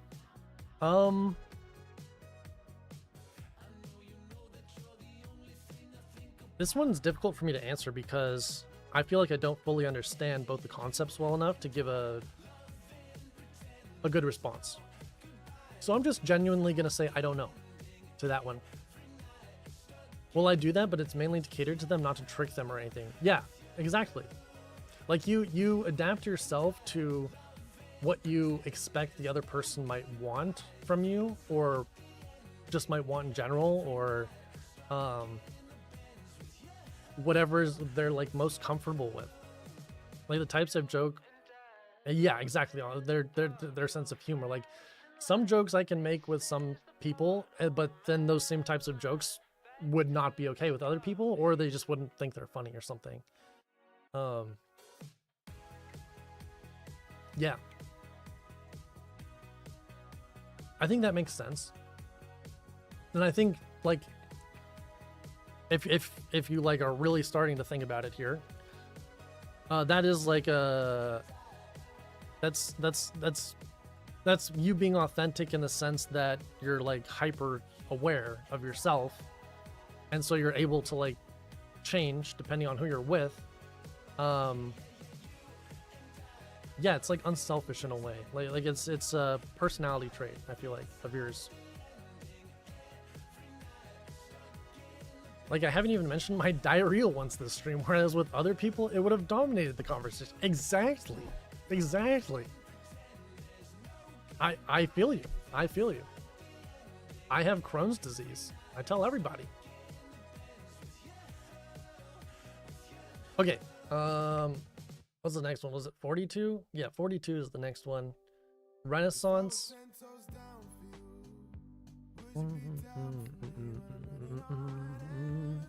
I feel like this one, out of the ones I've looked at so far for me, is the most realistic because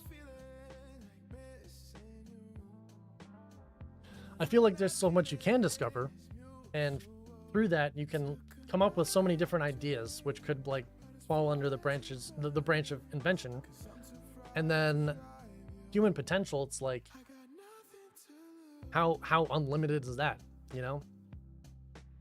It could be as broad or as narrow as you want it to be. So I feel like in terms of what's realistic, I feel like this one is the easiest for me to say, okay, that's realistic. Do I have Crohn's disease? Yeah. Okay, 44. So this one for you, Cork. Fulfillment through art, writing, or music as a mirror of the inner world. I feel like this one's so realistic for you, right? Maybe not, actually. I don't know. What do you think? How realistic is this for you? Like when you think about actually doing this, how realistic is that?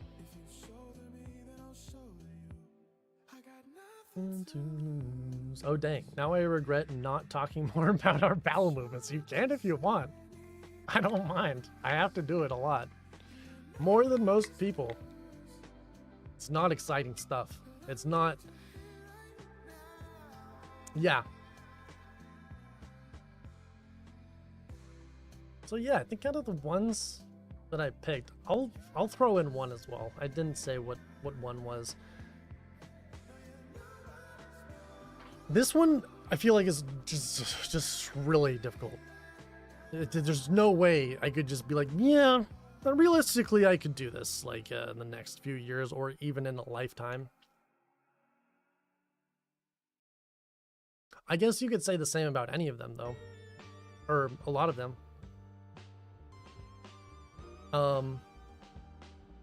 But the one that seems most realistic, I'll go back to, is 42. Most realistic one. That's the one that jumps out to me. And then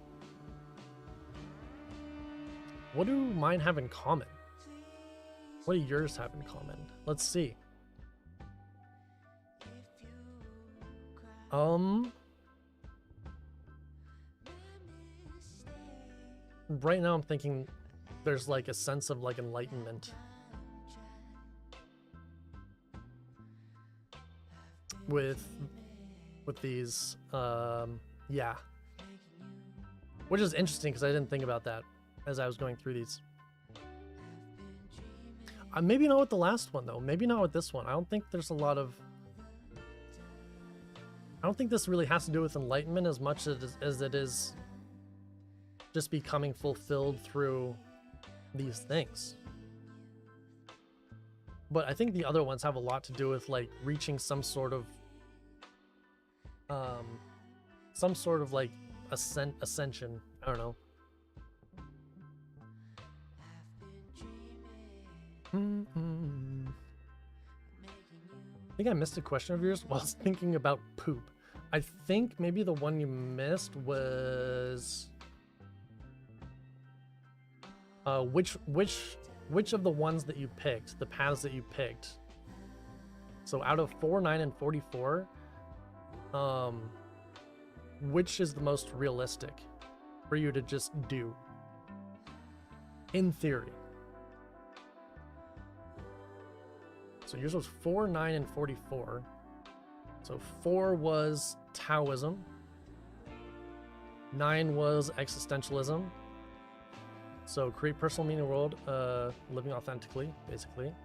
And then 44, which was creative self-expression.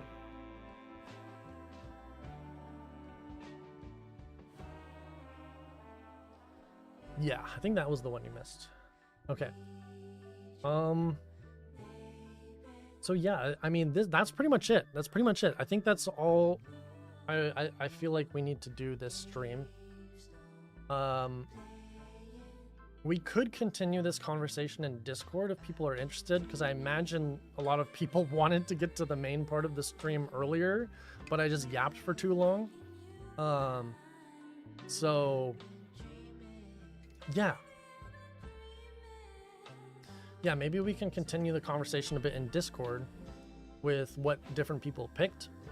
And next stream, we'll do a deeper dive into some of the ones we picked. I'll probably put up a poll as well on Discord to see which ones we will do a deep dive into. Yeah, and then once we do that, we will develop an experiment, and that'll be the following week. The following week, we will do an experiment about probably 1, or maybe we should pick 4. Maybe we should pick 4, and similar to like the 4 core values, focus on 1 each week. That might be an easy way to do it. I don't know. We'll figure it out during that stream how we're going to do the experiment though. And when we figure out the experiment on stream, that's when we'll start it too. So it's a bit different moving forward experiment wise, where on the first one I kind of just like said, here's the experiment, this is what we're gonna do, since it was the first one. But for all of the next ones, we come up with the experiment together. 4 is one I'm just a little interested in looking into. 9 is what I think I've been doing already. Okay, and 44 is how I plan to spend the rest of my 30s. I want to look back at number 9. So you've been doing 9 already. How do you feel doing 9 already? So existentialism, create personal meaning in a world without inherent purpose by living authentically. How do you feel? How do you feel saying that you've already been doing that? How does that make you feel? Just curious. 44 is how you plan to spend your 30s. Okay. Yeah, and that's something I didn't think about either until just now when you sent your message, was maybe fulfillment now looks different than it will in like a few years for you. And that's also fine.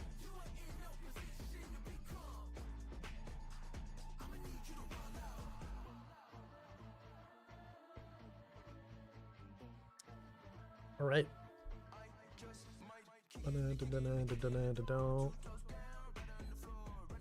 Okay. I'm gonna check and see if there's anyone online to raid.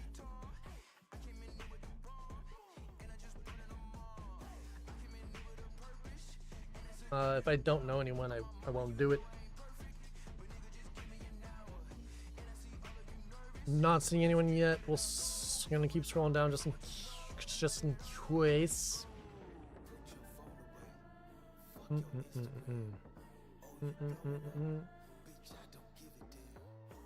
Oh, I see Neens is on. Maybe we'll do Neens. I think, did we do Neens already? I think we might have done Neens already. That's okay though. I don't mind doing Neens. Bum, bum, bum, bum. Okay, I think it just best describes my general way of trying to cope with life up to this point. I don't know if I really follow the deeper philosophies of existentialism, but that overview resonates at least. I think, yeah, kind of reminds me of what we were talking about earlier, where with like compassion, where it's like maybe you're doing it where it's convenient or like the easier parts of it, but you're not really thinking about living your life that way. And maybe that looks different, like when you actually commit yourself to it. I don't know. By the way, my third core value is honesty. Ooh, nice. Thanks for letting me know. And I'd like to start now. Ask me literally any question and like it's truth or dare. I feel like I already do this with you anyways. Usually when I have a question, whenever you talk, and it applies with everyone, whenever someone says something and it'll usually trigger me to have a question because I'm like naturally curious about people. So honestly, I usually ask you a question where I feel like I'm testing how honest you are anyways, and you could be lying and I wouldn't know. Something I usually wouldn't ask someone. What's something you don't want me to know about you?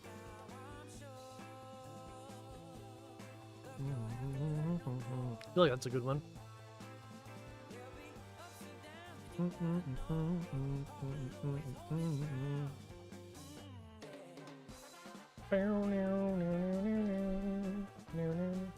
That's like a cheat code.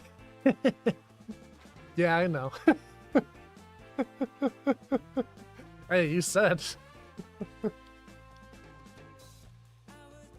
Dude. Hey, you gave me the right of way. You're the one that said something. Ask me something specific. I really want to be an ass and say, what's something specific that you don't want me to know about yourself? I'm not just going to volunteer something myself. You said any question. I'm just going to point that out. Oh my god.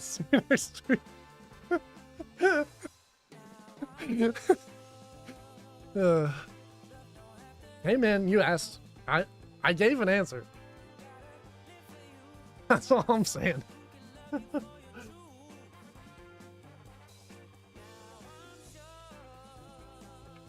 It's not my fault if you can't answer it.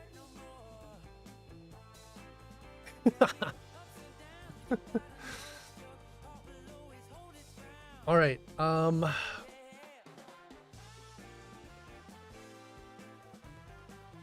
can't remember. I had something I wanted to say, but I can't remember what it was. I used to forge my mother's signature as a kid to get away with not telling her I got in trouble at school. There. Is that something you really didn't want me to know, though? Like, genuinely? Is that something you didn't want me to know? And why? It doesn't paint me in the best light. Okay. Fair. Fair. I guess that's an acceptable answer. I'm joking, by the way. It's perfectly acceptable. Yeah, I don't know. No, my mother was just chill with just doing it for me anyway. I would say, hey mom, like I need to skip this class, can you write me a note? And she would just do it anyways. Usually if I had like a good reason, she was fine with it.